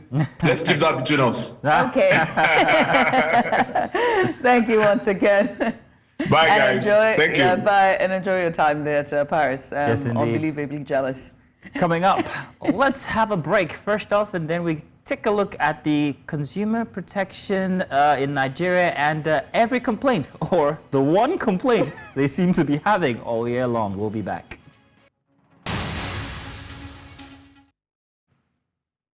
And it's time for our big report. It's where we delve into the major stories impacting our nation. And today we focus on consumer rights protection in Nigeria, specifically addressing the issue of poor service delivery by electricity distribution companies, or as we call them, DISCOs, which tops the Federal Competition and Consumer Protection Commission's complaint chart for the entire year. Now, in a recent media briefing held in Abuja, the FCCPC revealed that complaints about DISCOs have surpassed all other categories. And so News Central's Joshua Imarai was there to capture the details. And here's this report from this week.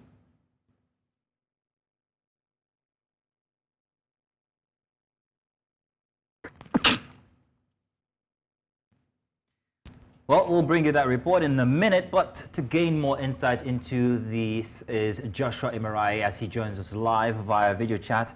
Joshua, thank you very much for joining us, Joshua. Good morning, Mazino. Good morning, Judith. Thank you very much.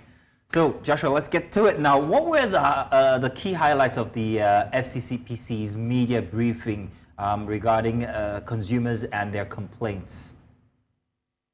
Well, the press briefing in Abuja started with the acting executive chairman of the commission informing press and media men that the commission will be expecting its new executive chairman that was newly appointed by President Bola Ahmed Tinubu, and the former EC, who is former now, informed us of his intention of briefing the media of his 7-month activity that the commission went on during his tenure as the acting executive chairman of the commission. So it was just like a travel through his activity when he was there, and he started with a note of how they were partners and development partners who funded some of their programs and supported some of their programs too, and how they led to the conviction of somebody in Lagos who was responsible for mass inciting against the commission. And even he went on to talk about the things with Meta, on how they monitored Meta for close to 3 years before the fine of $220 million was slammed against Meta. And they even said that they have evidence to prove their claim is valid, as well as going forward to talk about the prices control, how they carried out sting operations, and how they investigated some of these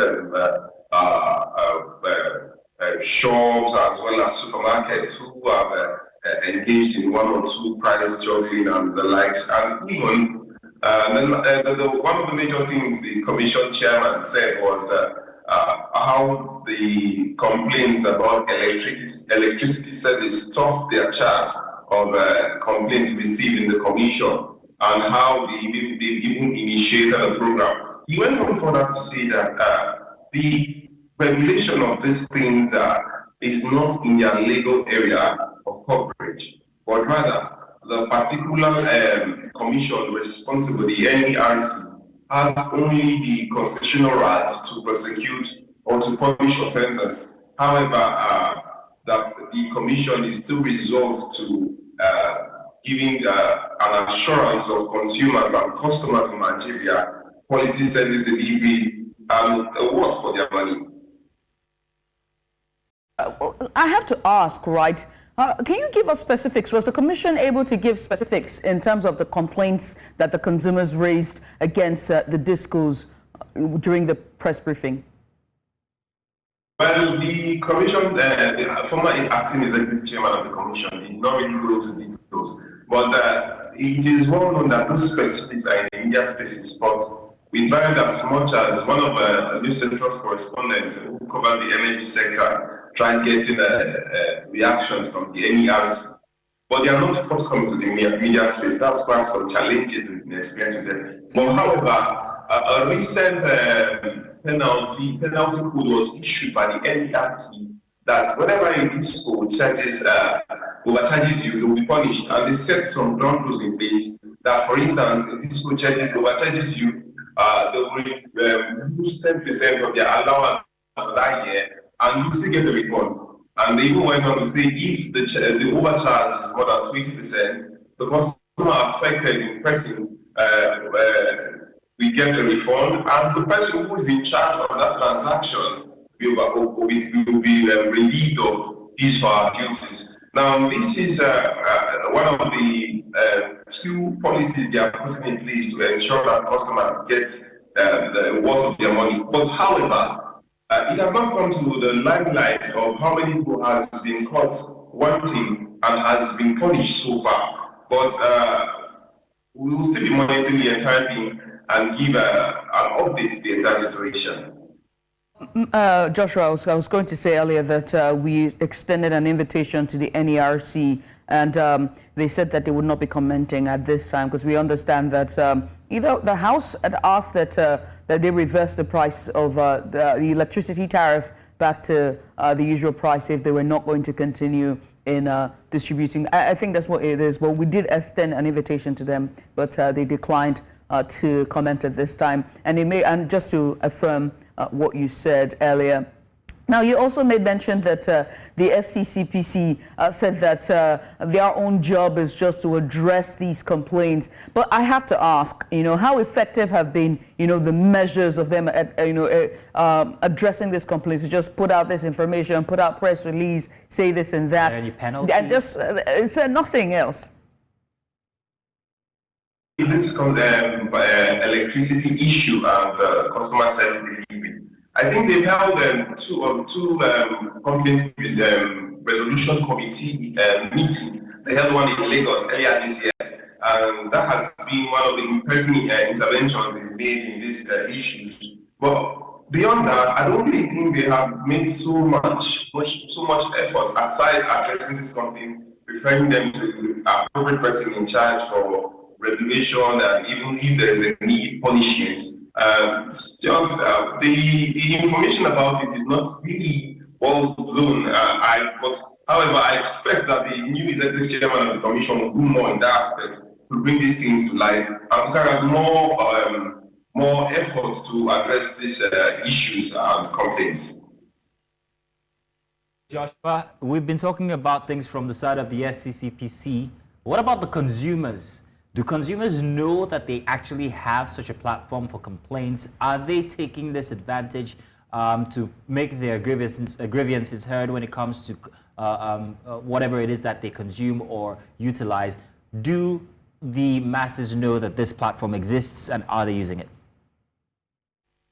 Few Nigerians understand that they have the right to express their dissatisfaction of this services rendered by these schools and some businesses in Nigeria. Few Nigerians know that they have that obligation to voice out in case you are experiencing such maltreatment.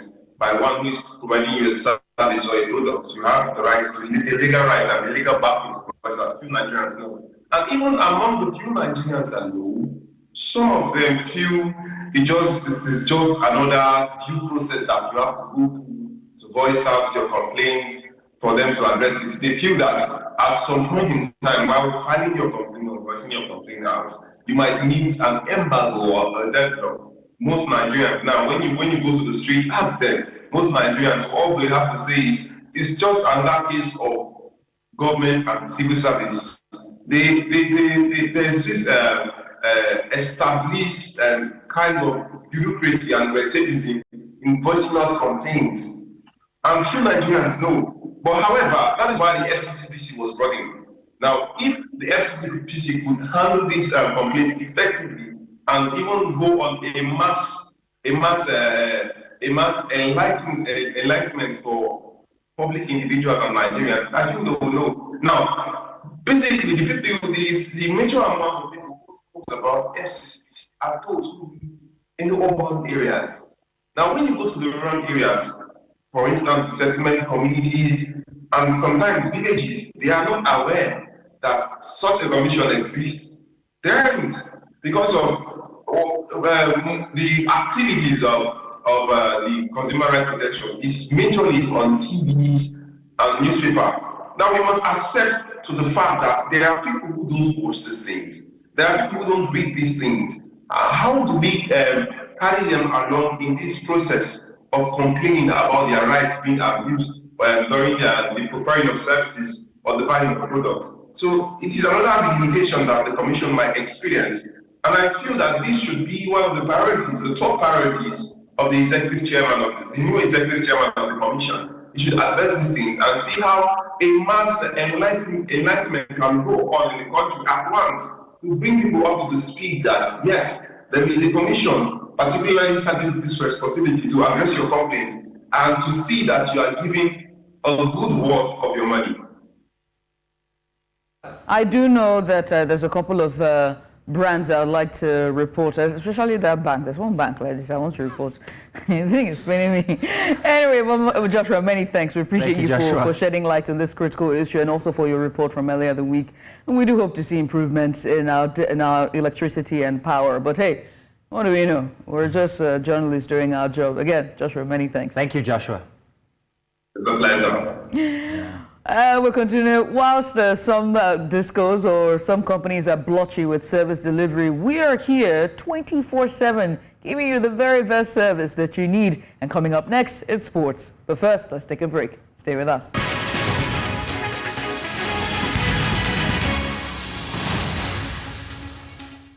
And in sports, Nigerian champions Rangers International will play their home CAF Champions League matches at the Godswill Akpabio International Stadium in Uyo. That's after their original venue, the Nnamdi Azikiwe Stadium in Enugu, was not approved by the football governing body in Africa. Rangers will compete against Union Sportive of Comoros in the first round. Meanwhile, Remo Stars have been cleared to host their home games at Ikene and will face AS FAR of Morocco in the preliminary round tie. Now, both teams will play the first and second legs of their matches next month. Now, talking about the Olympics, now French President Emmanuel Macron on Friday officially declared open the Paris Olympics at the end of a spectacular but rain-soaked opening ceremony held for the first time outside the main stadium.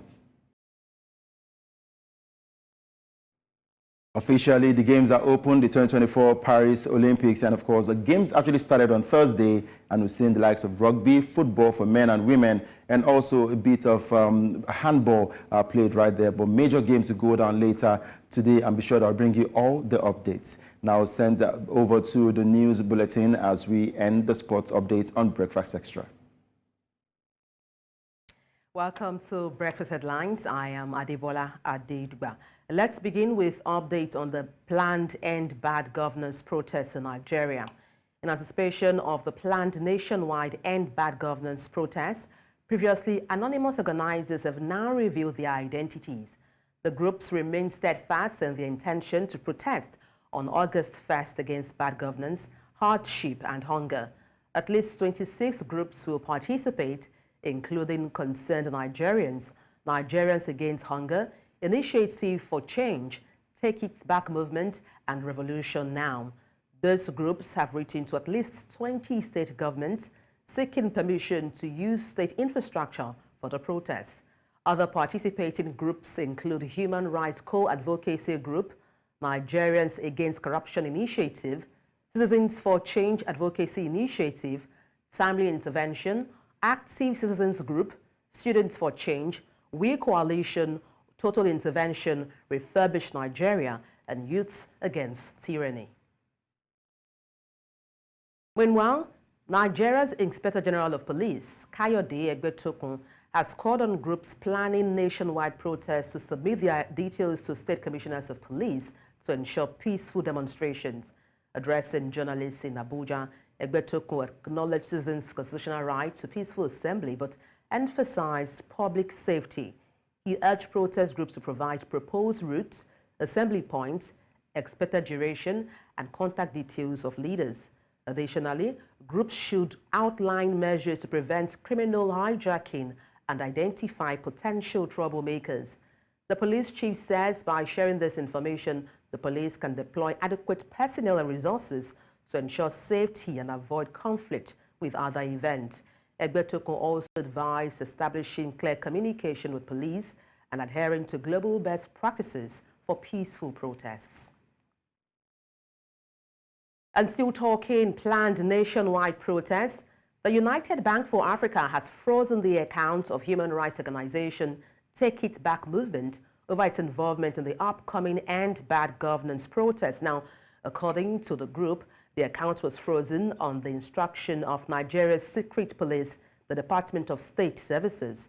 Take It Back Movement has described the action as lawless and is demanding the account be unfrozen within 24 hours, threatening legal action against UBA if the demand is not met.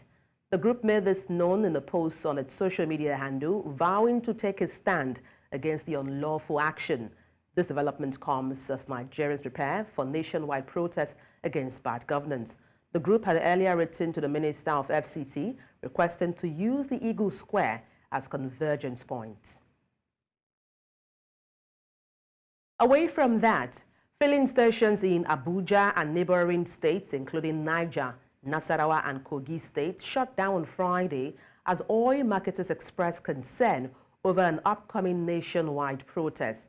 Retail outlets, including those operated by the Nigerian National Petroleum Company Limited in Kubwa, and several other filling stations, ceased fuel dispensing.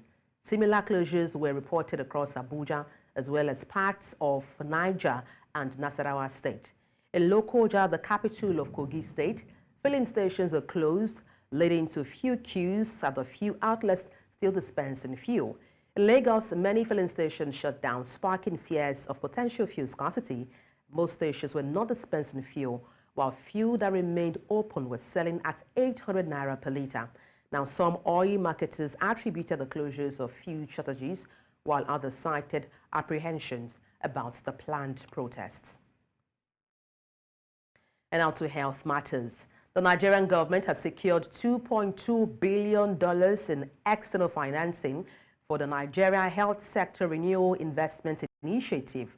President Bola Tinubu approved the creation of the sector-wide coordinating office program management unit, which will be housed in the office of the coordinating Minister of Health and Social Welfare. According to a statement from Tinubu's Special Advisor on Media and Publicity, Ajure Ngalale, this initiative aims to ensure efficient, transparent, and accountable management of the external grants. The SCOPMU will report to a steering committee chaired by the Minister of Health, including other key ministers and development partners. The unit will act as a secretariat and delivery unit for the NHSRII, headed by a national coordinator. Its functions include program management, monitoring and evaluation, engagement and supervision of independent verification agents, and fiduciary management. In business, the Central Bank of Nigeria has disbursed $148 million to 29 authorized dealers in efforts to stabilize the foreign exchange market amid recent decline of the naira. According to a statement on CBN website, The sales took place on July 22nd and 23rd, 2024, with exchange rates ranging from 1,470 naira to 1,510 naira to a dollar.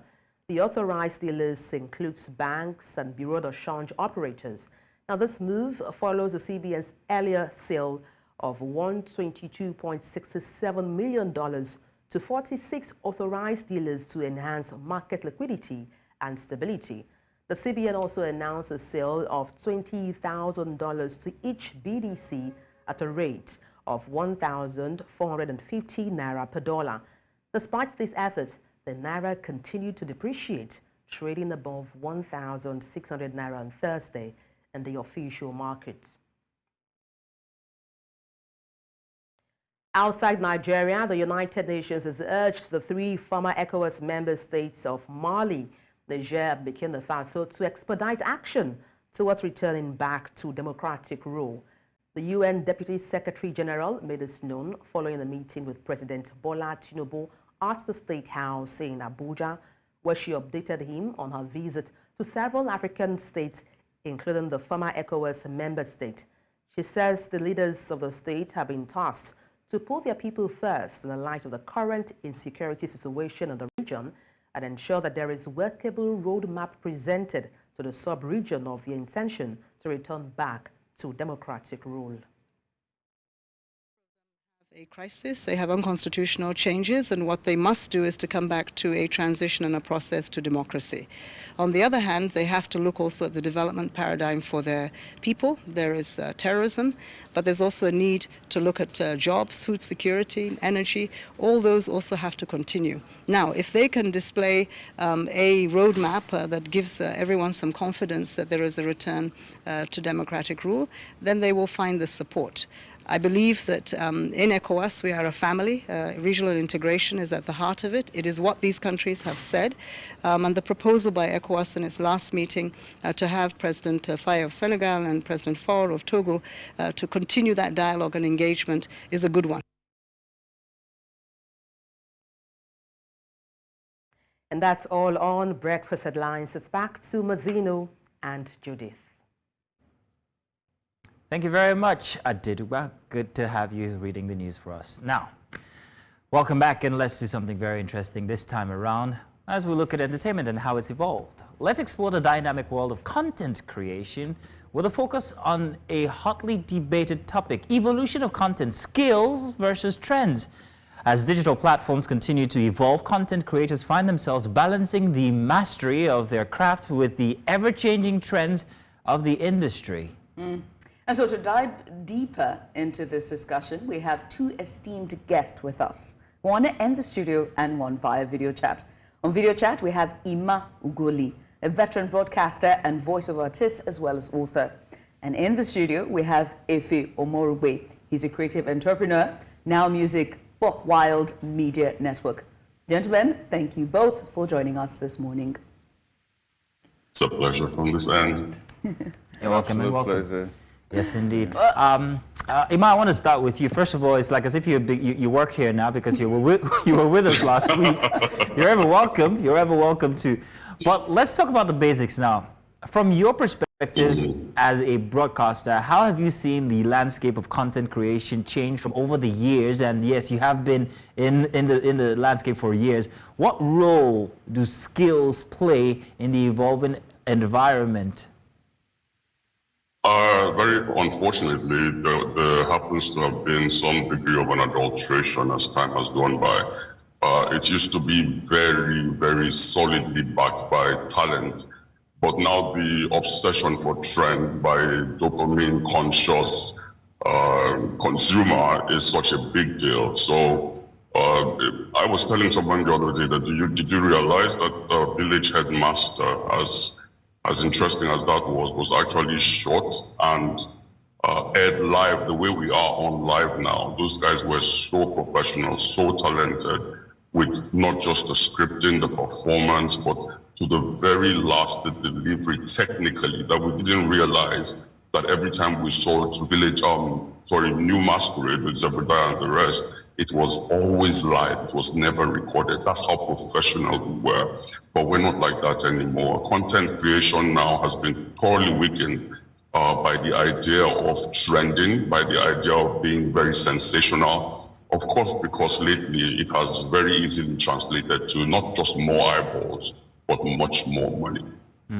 Mr. Ife, last week we had Ima here with us, and he gave us a very interesting, well, it was off of his piece, which he wrote after Brain Jotta's trend with the Brain Jotta challenge. So that's where this was coming from, the fact that something so simple could set the world on fire with everybody replicating exactly what he had done. I'm sure, Judith, you've got something to tell about that, yes, don't indeed. you? I love it so far because also everyone has also put a bit of twist on it as well. And you can now see how it's now left just the shores of Nigeria to the globe at large. And so it begs to ask the question as well. You've been in the industry for years and have successfully built an industry, or rather a brand, you know, with content and creation long before now. How have you seen it evolve? Do you think that social media has also played a key role to that? Is it a matter of skill and trend? Because this is a very trending thing, and skill isn't necessarily required. You know, social media killed skill. No, I do not agree with you. That's not a position. I'm just asking. Yeah, I did not agree that social media does not require skill. My position, I hear Ima, you know, totally. However, I think the issue really is about the democratization of the process of, you know, creating and disseminating content. The days Ima, you know, refers to, it was practically impossible for individuals to just create content and disseminate them. If you're going to disseminate them, you know, it was very limited reach, right? Because you had to put it on TV, and there were just a few TV stations, just a few hours. In the heydays of New Masquerade, television broadcasting probably started at 4 p.m. or 5 p.m. in the evening and wrapped up at midnight. And in between those 5, 6, 8 hours, you know, you had to cram everything from news to entertainment to, you know, sitcoms and all of that. So now technology has democratized everything. We can create content right here, now, and 1 minute later, you know, it's available for consumption, right? So it's the democratization, and with that, everybody and their cousins and their grandmothers, you know, are content creators by default. So when you open up a space like that, of course, there will be the good, the bad, the ugly, and the outrightly ridiculous. Now, so trend, the issue of trend is really down to some kind of spontaneous viral reaction to a particular content. And it's really even hard to identify what exactly will trend, right? But particularly if you want to work within the confines of intelligence, of respect, of propriety, of, you know, creativity, of skill, then you have to work 4 times as hard. If in the course of this interview, I take off my shirt and I bang on this table, it's likely going to trend. Not because please do it. Go on already. Let's have a trend.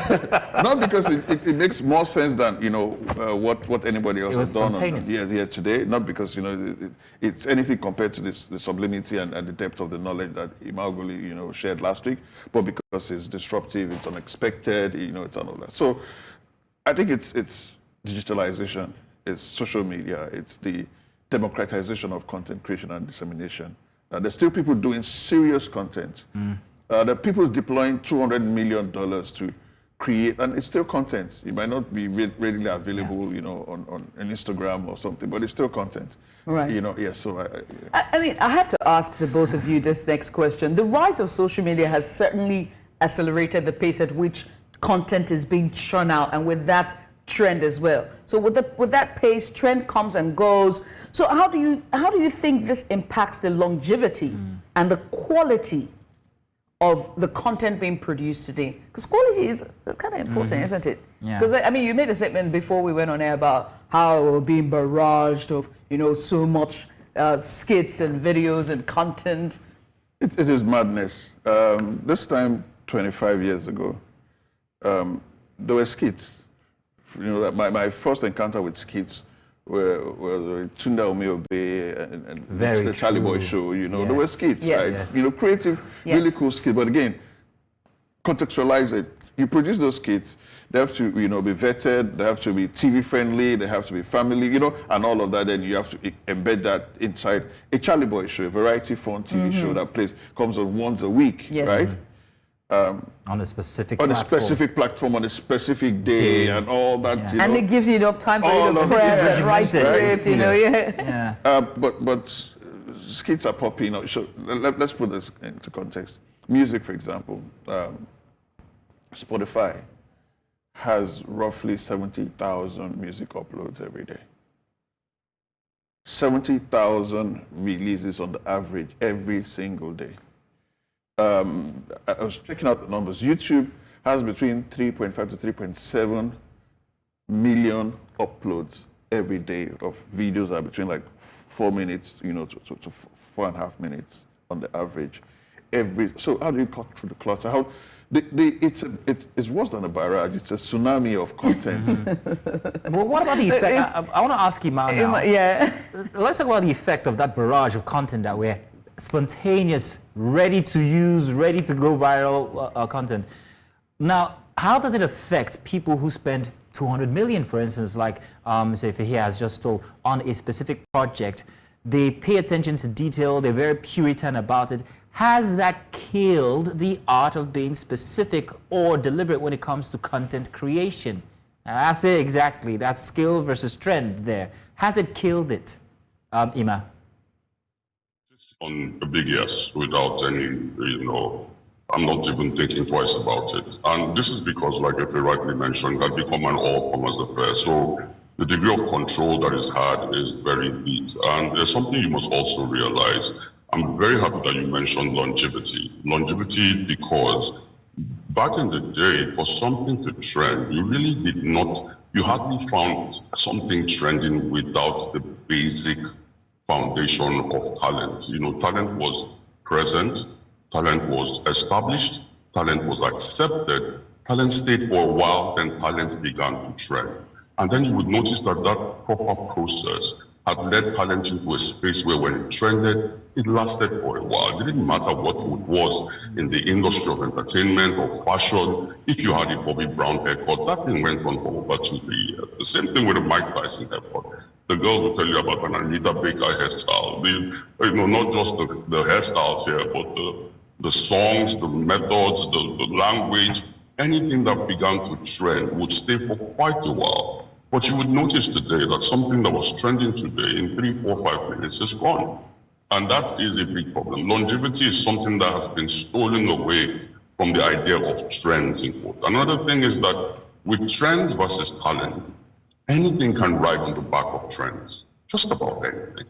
But with talent, it's really hard to find something riding on its back if it wasn't solid and had the potential to both have impact and also stay a while. So with talent, just about anything, with trend, just about anything can run on it. I'll give you a good example. If you're, you know, an ardent follower of the internet or social media space like most of us are, there's a trend now of young girls coming out and being very brazen, very open, very solidly proud of the fact that their bodies can be run through as long as you have the money to pay for it. It has become a trend. They are guests on every single podcast. They are getting spaces on blogs as motivational speakers. They are influencing youngsters by the second. It's a major trend that's going on, but it is extremely morally questionable. It is wrong. So the thing that we need to understand here is the fact that trend and talent can live in isolation. Something that is very talented can be there without being a trend. We have a lot of very talented people, very talented acts that have never really found a viral feel to their presence.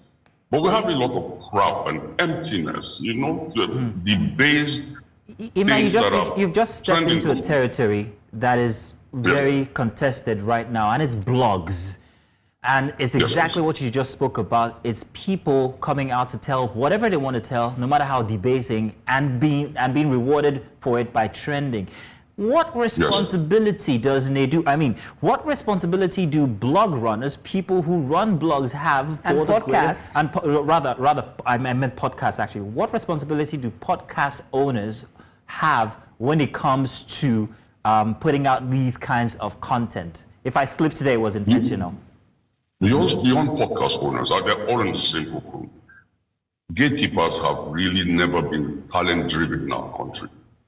Gatekeepers, the people who are responsible for the outlets for getting the rest of the world to see what the creative cook, they've never really been the extremely talented. And it's a big problem because for them, the obsession is trending. For them, the obsession is the money and the eyeballs that come. Let me take you way back to show you how much of a problem this has always been with us. You see, in the movie industry, for example, the talented ones, the educated ones, the intelligent ones, the ones that really knew what it was supposed to be about, were never in charge of the business. You know who was in charge of the business? The average trader who was in all the Idumota markets. They were the guys who were in charge. And because they were just crazy about what was going to trend, now this method is changed, now this one we don't to snake, they change, now the 419 story, they change, now this ritual story, they trend. That's what they're about. They're not about any creativity, they're not interested in talent. Now, this guy faced the sell movie. This guy faced the sell movie. It's not about how talented they are. So the people who are in charge, so that's why I'm coming to the blogs now. You always find out that we always had people in charge that didn't know anything about talent. We're just crazy about trends. So there was a time that the likes of RMD, it was Nkemo War, it was Genevieve, it was a bunch of them came out and said, hey, we want $1 million going for a movie. And you don't know what happened? This guy from Idumota, this Igbo trader sat down and banned them from the industry. You should probably remember the story. Yes. They were banned because they were dealing with people who were, crazy about the trend and the money for them. The story was no different with Alaba, with creative people, even people who went to school and studied music, even people who write music like Dari and Kobams.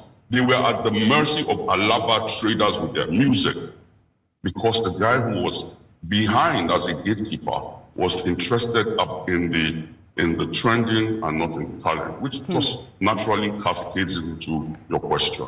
Wow. The bloggers are no different. The bloggers are no different. The bloggers are no different. The bloggers, do you think that they're interested in an industry that's going to blow up? No, they're interested in 100,000 comments.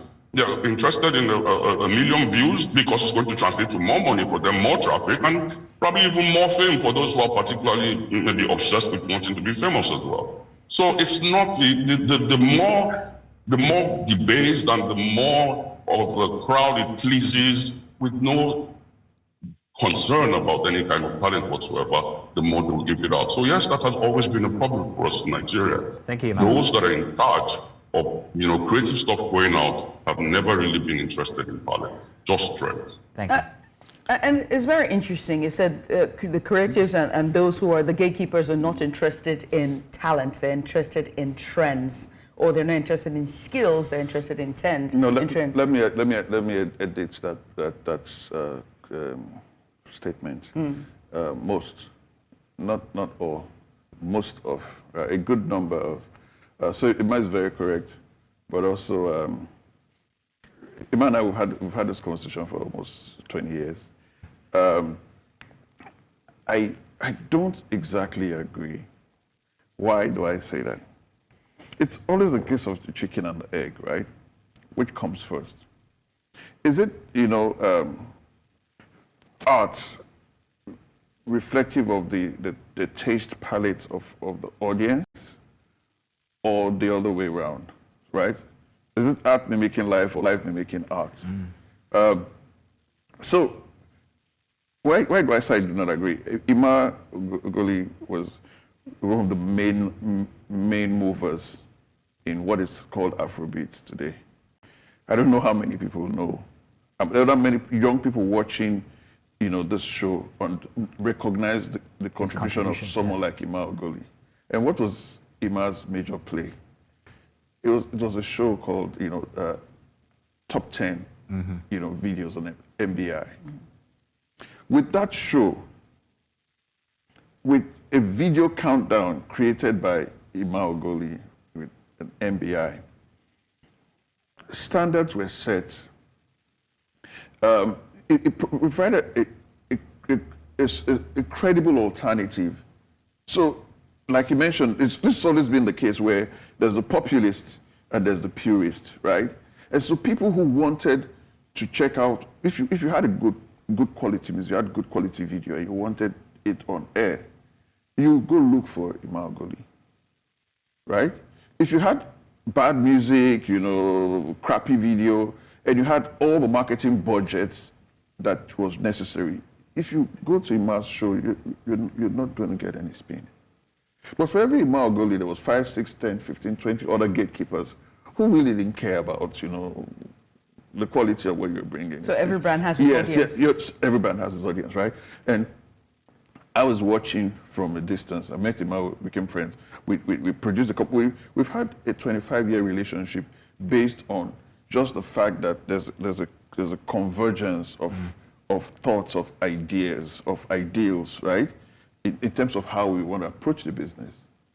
But there's always been some guy on radio, on TV, some gatekeeper, some playlist maker, some curator, some librarian, whose interest was totally different. And that is the reflection of the psyche of the people, right?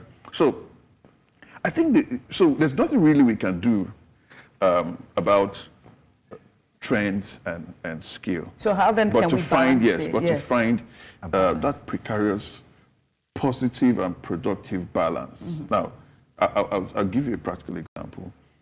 Some of the best films, if you check the Oscar awards, for example, some movies get Oscar nominations before even industry buffs like us, right? Industry players, enthusiasts, the people whose business it is to know about certain releases. Some movies get Oscar nods before we are even aware of their existence, right? Some people win Grammys, they get Grammy nominations, they win Grammys. People rant that how could this guy have won over this other guy before a majority of the audience globally start going to search for this person. I said, guy won. He won an award over who? This person won over Beyonce. This person won over Burna Boy. How could this person have won over Burna Boy? And they start searching. So it's not really a Nigerian problem per se, right? The balance between art, the balance between quality and the populist, popular, trending stuff, it's always there. It's always going to be there. And the biggest films, the biggest products are the ones that people use. Check out Bad Boys, for example, Bad Boys 4, Ride or Die. The social media, the marketing plan, pre-release marketing plan was a movie. So it's a case of social media supporting, yes, right? So, and that's why, and when you said, the social media stuff does not require skill, I disagreed, because it's very easy to sit and think that a lot of these things are random. Even with the TikTok videos, the time and energy that people put in mastering how to edit those videos, how to shoot them, how to, should be appreciated. Yes, they might not be as enduring, right? But they're impactful and they're driving numbers, and there's a method to the madness. So how then can one? Sorry, go ahead. How then can brands adopt, and even content creators? Creatives, I like to call everyone creatives. Which serious brand is driving marketing today without, incorporating social media marketing or influencer marketing? If you're still doing that, you're probably Has stuck in the 80s. influencer marketing taken away from traditional marketing? So the question is, if you're marketing, who are you marketing to? You're marketing to the audience, right? You want to sell your product. Where are the people? The people you're trying to sell your beer product to, your whatever product to, where are they? They're on social media, right? So if you ignore that platform, those platforms, and you want to be purist, you end up speaking to yourself. Indeed, you are right. It's very targeted. It's very specific that if you get one content creator, he has a specific audience. For instance, if you wanted to sell body spray to Agberos, for instance, maybe you go after Brother Shaggy. However, but Ima, let me come to you in terms of regulation, in terms of self-regulation when it comes to content, especially on social media. is there a self-regulating mechanism that people should have in place? Or do we have to have the government or authorities get involved? I give you an instance. Only just last month or 2 months ago, we had the National Film Censorship Board requesting that there should be no more depiction of cigarettes or ritual killings, even in skits. So where does that responsibility lie? Is it with the people who make the creators, or with the authorities? Or do we have to let it get to a stage where the authorities have to get involved like we saw 2 months ago? Ima, please.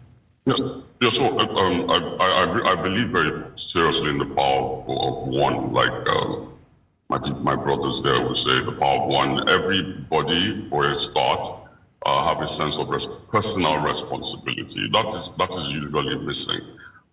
If objectifying women in your skit is getting a lot of attention, but is completely destroying a mentality of the people, of the young stars, of everybody, the way women are looked at, for example, you probably want to start thinking twice about it as an individual. The government would not be able to influence the way that you begin to look at your scripting, because you're responsible enough to understand the impact on society. Then again, of course, like you mentioned, the regulatory bodies that have been put in place, for some reason, they've never really been properly functional, to be as honest as it is. And most of the time, when they do certain things, we're just wowed by either the ignorance or how dinosauric the thinking is, or how outdated the idea is. At one point, they banned "Let's Talk About Sex," which was a song by Salt and Pepper that was actually encouraging that we talk to young girls about sex. So I'm like, is somebody not listening? Meanwhile, the body at that point would let a song like R. Kelly's "Ignition" play. Ignition is pornography in words and music. So we've never also really had people who are enlightened enough to understand what the regulation should be about. But before I, stop what I was going to say, what I'm saying, I wanted to quickly address something that Efe was mentioning. Nigeria, we have a peculiar problem. He said it wasn't just a Nigerian problem. I agree, worldwide there's always that debate going on. But in Nigeria, we have a peculiar problem with being trend obsessed. We are obsessed with trends. It doesn't matter what it's about. If it's about business, all you need is a tiny iota of success. Tomorrow morning, everybody's in that line of business. If it's anything, and we lose identity every day with that mentality. I'll give you a good example. You know what's happening to us that we don't realize right now? Our sound, our own sound, the Nigerian sound, is gradually fading. It's fading because we are obsessed with whatever drops. Remember when Ghana's Azonto was on? Everything we produced sounded like that. Mm. Right now, there is nobody who's not producing in Nigeria that does not have a Amapiano in what he or she is doing. So you see that traditional indigenous music that we have, the things that the flavors used to play, it's going. It is still gradually becoming extinct because we are too trend conscious. So as a people, and to think it is very erroneous to believe that you cannot marry trend and quality. Talent and trend can very beautifully go together. I mean, the likes of, that's why I respect MI, Vector. You know why? Because these guys have not diluted the quality of the rap music that they deliver, but they give you a reason to move to it, to bob your head to it, or probably even dance to it, like an MI will have a flavor on a song and have some really groovy beat to it. Now, the ability to transform your real hip-hop lyrics into something commercial is genius. It's talent at work. So you don't have to be all, like if they would say, very, extremely purist and say you don't advocate hip-hop. No. Ima, is that not pop culture in and of itself when you think about it? Because African-American music, when you talk about R&B, jazz, pop, funk, they all evolved, and now it's now imbibed by the entire world. Even and it's now the world pop culture. And genres have, and because of that, genres have evolved. I mean, what we consider to be pop years ago is different. What we consider to be R&B and jazz years ago have evolved time. So with in this context, Nigerian music being adopted globally, isn't that pop culture? Yeah, but you can still tell that it's the same thing evolving you're listening to. You see, so Osadebe's brand of high life music is still what J Martins and Flavor is playing, but you can still tell that there's an evolution. We are not evolving with the music, we're moving with whatever the world is crazy about. America's R&B, somehow, you would still know that Bobby Brown's Rock With You is still close to what, you know, Chris Brown or Coco Jones or whoever and all the others. is doing right now. Yeah, you can still find the thread that runs through both of them. But we're not thinking along that line. We're just conscious about what is it that is hot. Sorry, Imam, sorry, I have to stop you. Imam, I have to stop because I can feel if his aura wanted to say something. Aura for aura. It's been aura for aura. The testosterone in this place. It's only me. I'm doing my best what do you have to say water about it that? down. Because that needs a... I said this is a 20-year-old banter. You are a PR master. You've taken advantage of the industry when it comes to trend. You've taken advantage of sound. You've taken advantage over the years. You've hidden bushes just to attack people and say, this is trending now. Bushes? Yes, he has. Actually, ask him. Have you? He's the PR assassin. So what do you have to say about that? So I respect Iman's position. However, there's a fine line, a very fine line. I don't think the Amapiano that's created in Nigeria is the same texture, as the one that's played in South Africa. And I think that's evolution. Like I think that's pop culture. If you rewind back to 15 years and you play 10 of the biggest hit records, maybe 7 of them, were reggaeton inspired.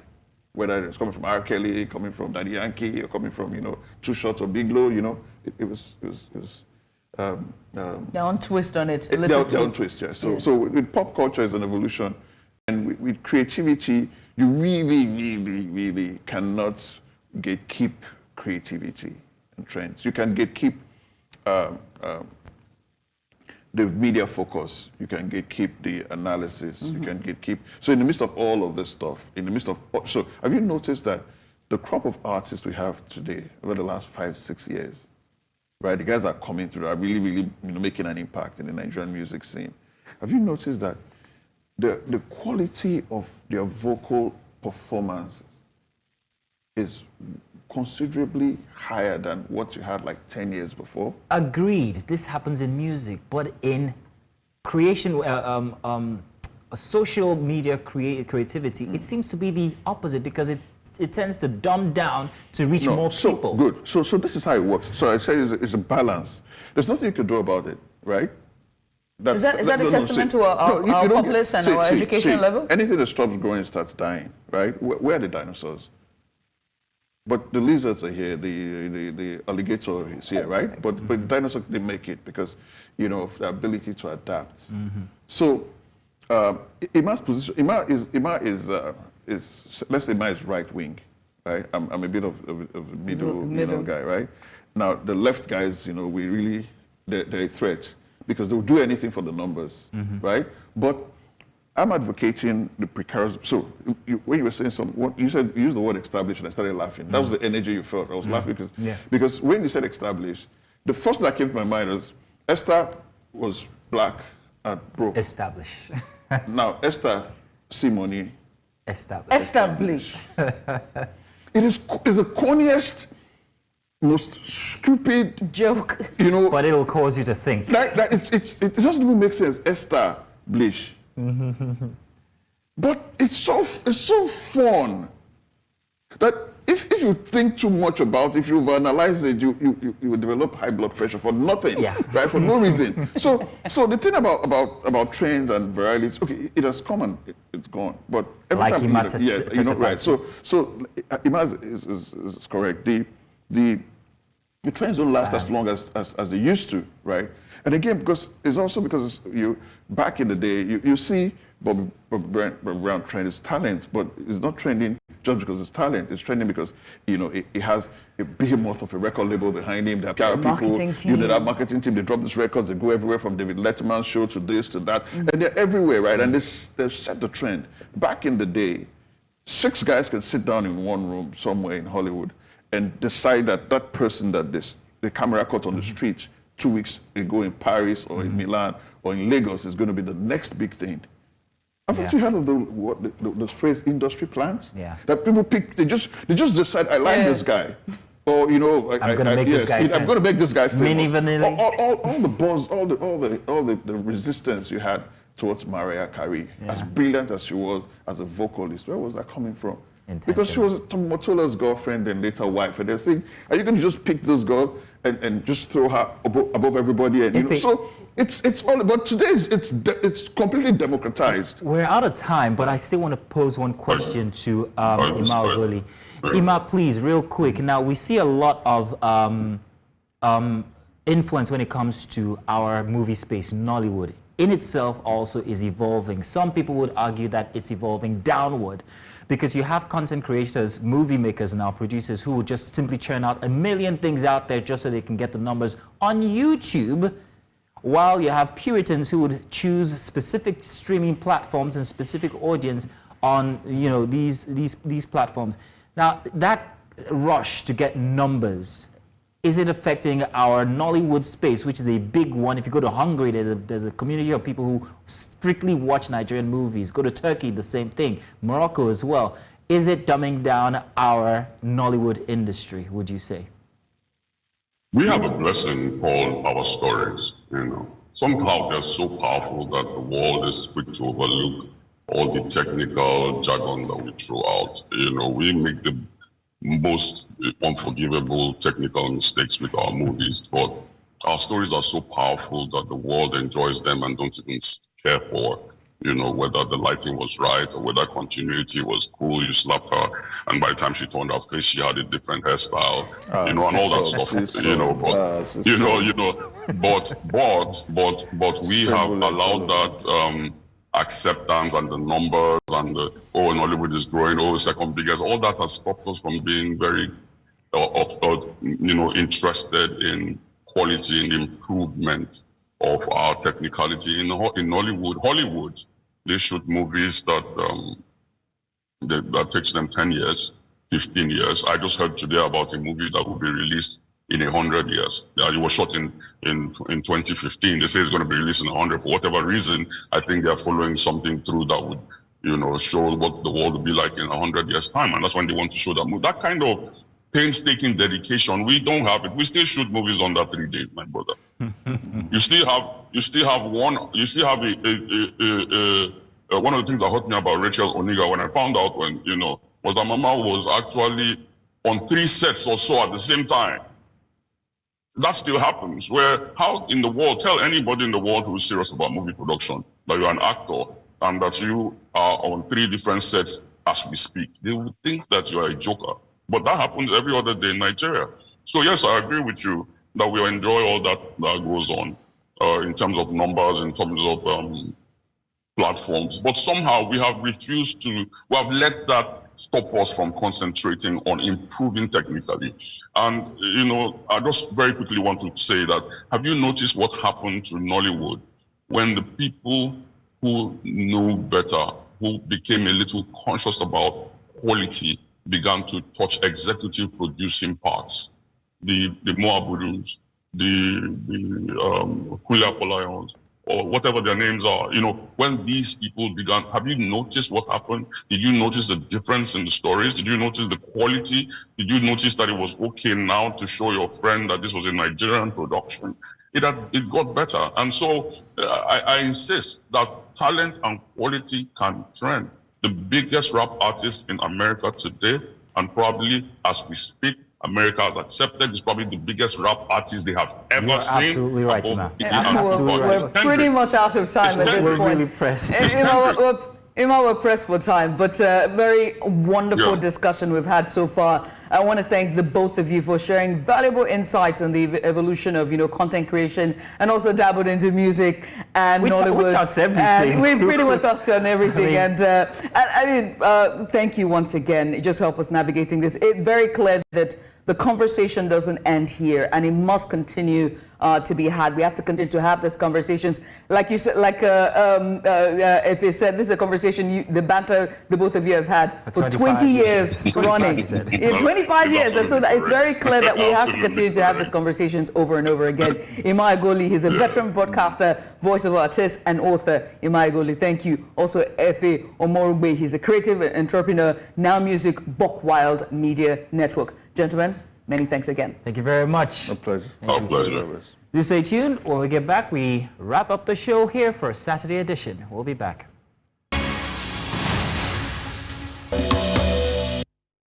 We turn our attention to Uganda, a nation currently gripped by a wave of anti-corruption protests. Unlike Nigeria, there's just #EndBadGovernance. It's a heavy-handed government response as well. Same as Nigeria, is it? Heavy-handed? Well, in recent days, the capital city of Kampala has seen scores of demonstrators, including key protest leaders, detained by authorities. Now, despite a government ban on these rallies, Ugandans took to the streets to voice their discontent with endemic corruption. And the president, who has ruled the Eastern African country with an iron fist for almost 4 decades, has issued stark warnings to the protesters, accusing them of disrupting national progress and threatening public order. Yes, Yoweri Museveni, don't play. The protests have drawn significant attentions, not just because of the crackdown, but also due to the involvement of Uganda's youths, like we saw in Kenya, particularly the Gen Z activists who are leveraging social media to organize and amplify their message. Now, these demonstrations echo the sentiments of similar movements in neighboring Kenya, like I've just mentioned, underscoring a regional wave of youth-led activism against corruption and poor governance. Remember the Arab Spring? Well, it seems to be kind of like what's happening currently in Africa, with Gen Z standing up and saying enough might just be enough. Oh, yes, indeed. Now, we should have had a guest join us today, but unfortunately, we couldn't make connection with him. But not to worry, the conversation doesn't stop. It's very important, as we have seen, that we must continue to have conversations such as these, especially to address corruption, which has plagued the African continent in its entirety, from Kenya to Uganda, and also back home here to Nigeria. So we're back where we started again from the start of the show. We talked about the protests that are imminent in Nigeria, the August 1st rage protest, as it has become to be known. But there are lessons to take, whether we like it or not, from the instances from Kenya or Uganda, especially the Kenyan one. When to dialogue? Have we missed the mark? Is it long overdue? Is it gone now? Can we still dialogue? Even if it seems that there is no responsibility from authorities regarding the protesters or the people who are leading it to focus on these and dialogue with them, when will it be a compromise to say, okay, fine, it's time to talk, even if the protests begin? And that's what I keep asking Judith. Yes, you want to call for protests. Okay, fine. Protest, it's your right. However, let's come and talk. Question is, who are we going to be talking to? Are there established leaders or focal point members that we can speak with? Are there agendas that have been put in place? So many questions that may not have been taken care of in the last instance of NSAS. Have we learned from it? Well, I think the we should be. I like to think that the we is the government, and there's one thing I we like place so much responsibility on the government. Yeah, what about the youth themselves? No, are we youth? Mazino, Yes, we are. I don't think that there should be a leadership when it comes to voicing the grievances with what we're facing in present-day Nigeria. When you compare, I mean, the starter here, we talk about this every day. From last year to this time, the price of the bag of food, sugar, rice, gari, all the staple food that you have on the table has increased. Fuel is one. I bought fuel from the black market, and that was a huge dent on my bank account from yesterday. Why? The queues are back. You know what I mean? And so businesses are shutting down. We've seen how many, international companies have exited. And yes, they have said that the measures that they're taking, economic measures, are going to see reward, and we just have to be patient. Good enough. But if you're going to have dialogue, how about you start by addressing the nation first? Judith, this will not end today. With a nationwide address, then calling. And it's very interesting, Bazil, it's very interesting how you call stakeholders for conversation, but the stakeholders that matter aren't available. Judith, let's continue this conversation, not argument, tomorrow morning from 8 o'clock, and you're welcome to join us then as well. Oh, yes, indeed. Because this is not going to go anywhere. And yes, the fuel queues are back out there. We'll be touching on that one as well again tomorrow. But for now, I want to say thank you very much for enjoying the past 3 hours with us. We have appreciated the fact that you guys have been there. We'll do it again tomorrow for a Sunday edition of Breakfast Extra. My name is Mazino Appeal. And I'm Judith at TV. Please go out there, enjoy yourself this weekend, and do your best to contribute to nation building. We'll see you tomorrow. Bye for now.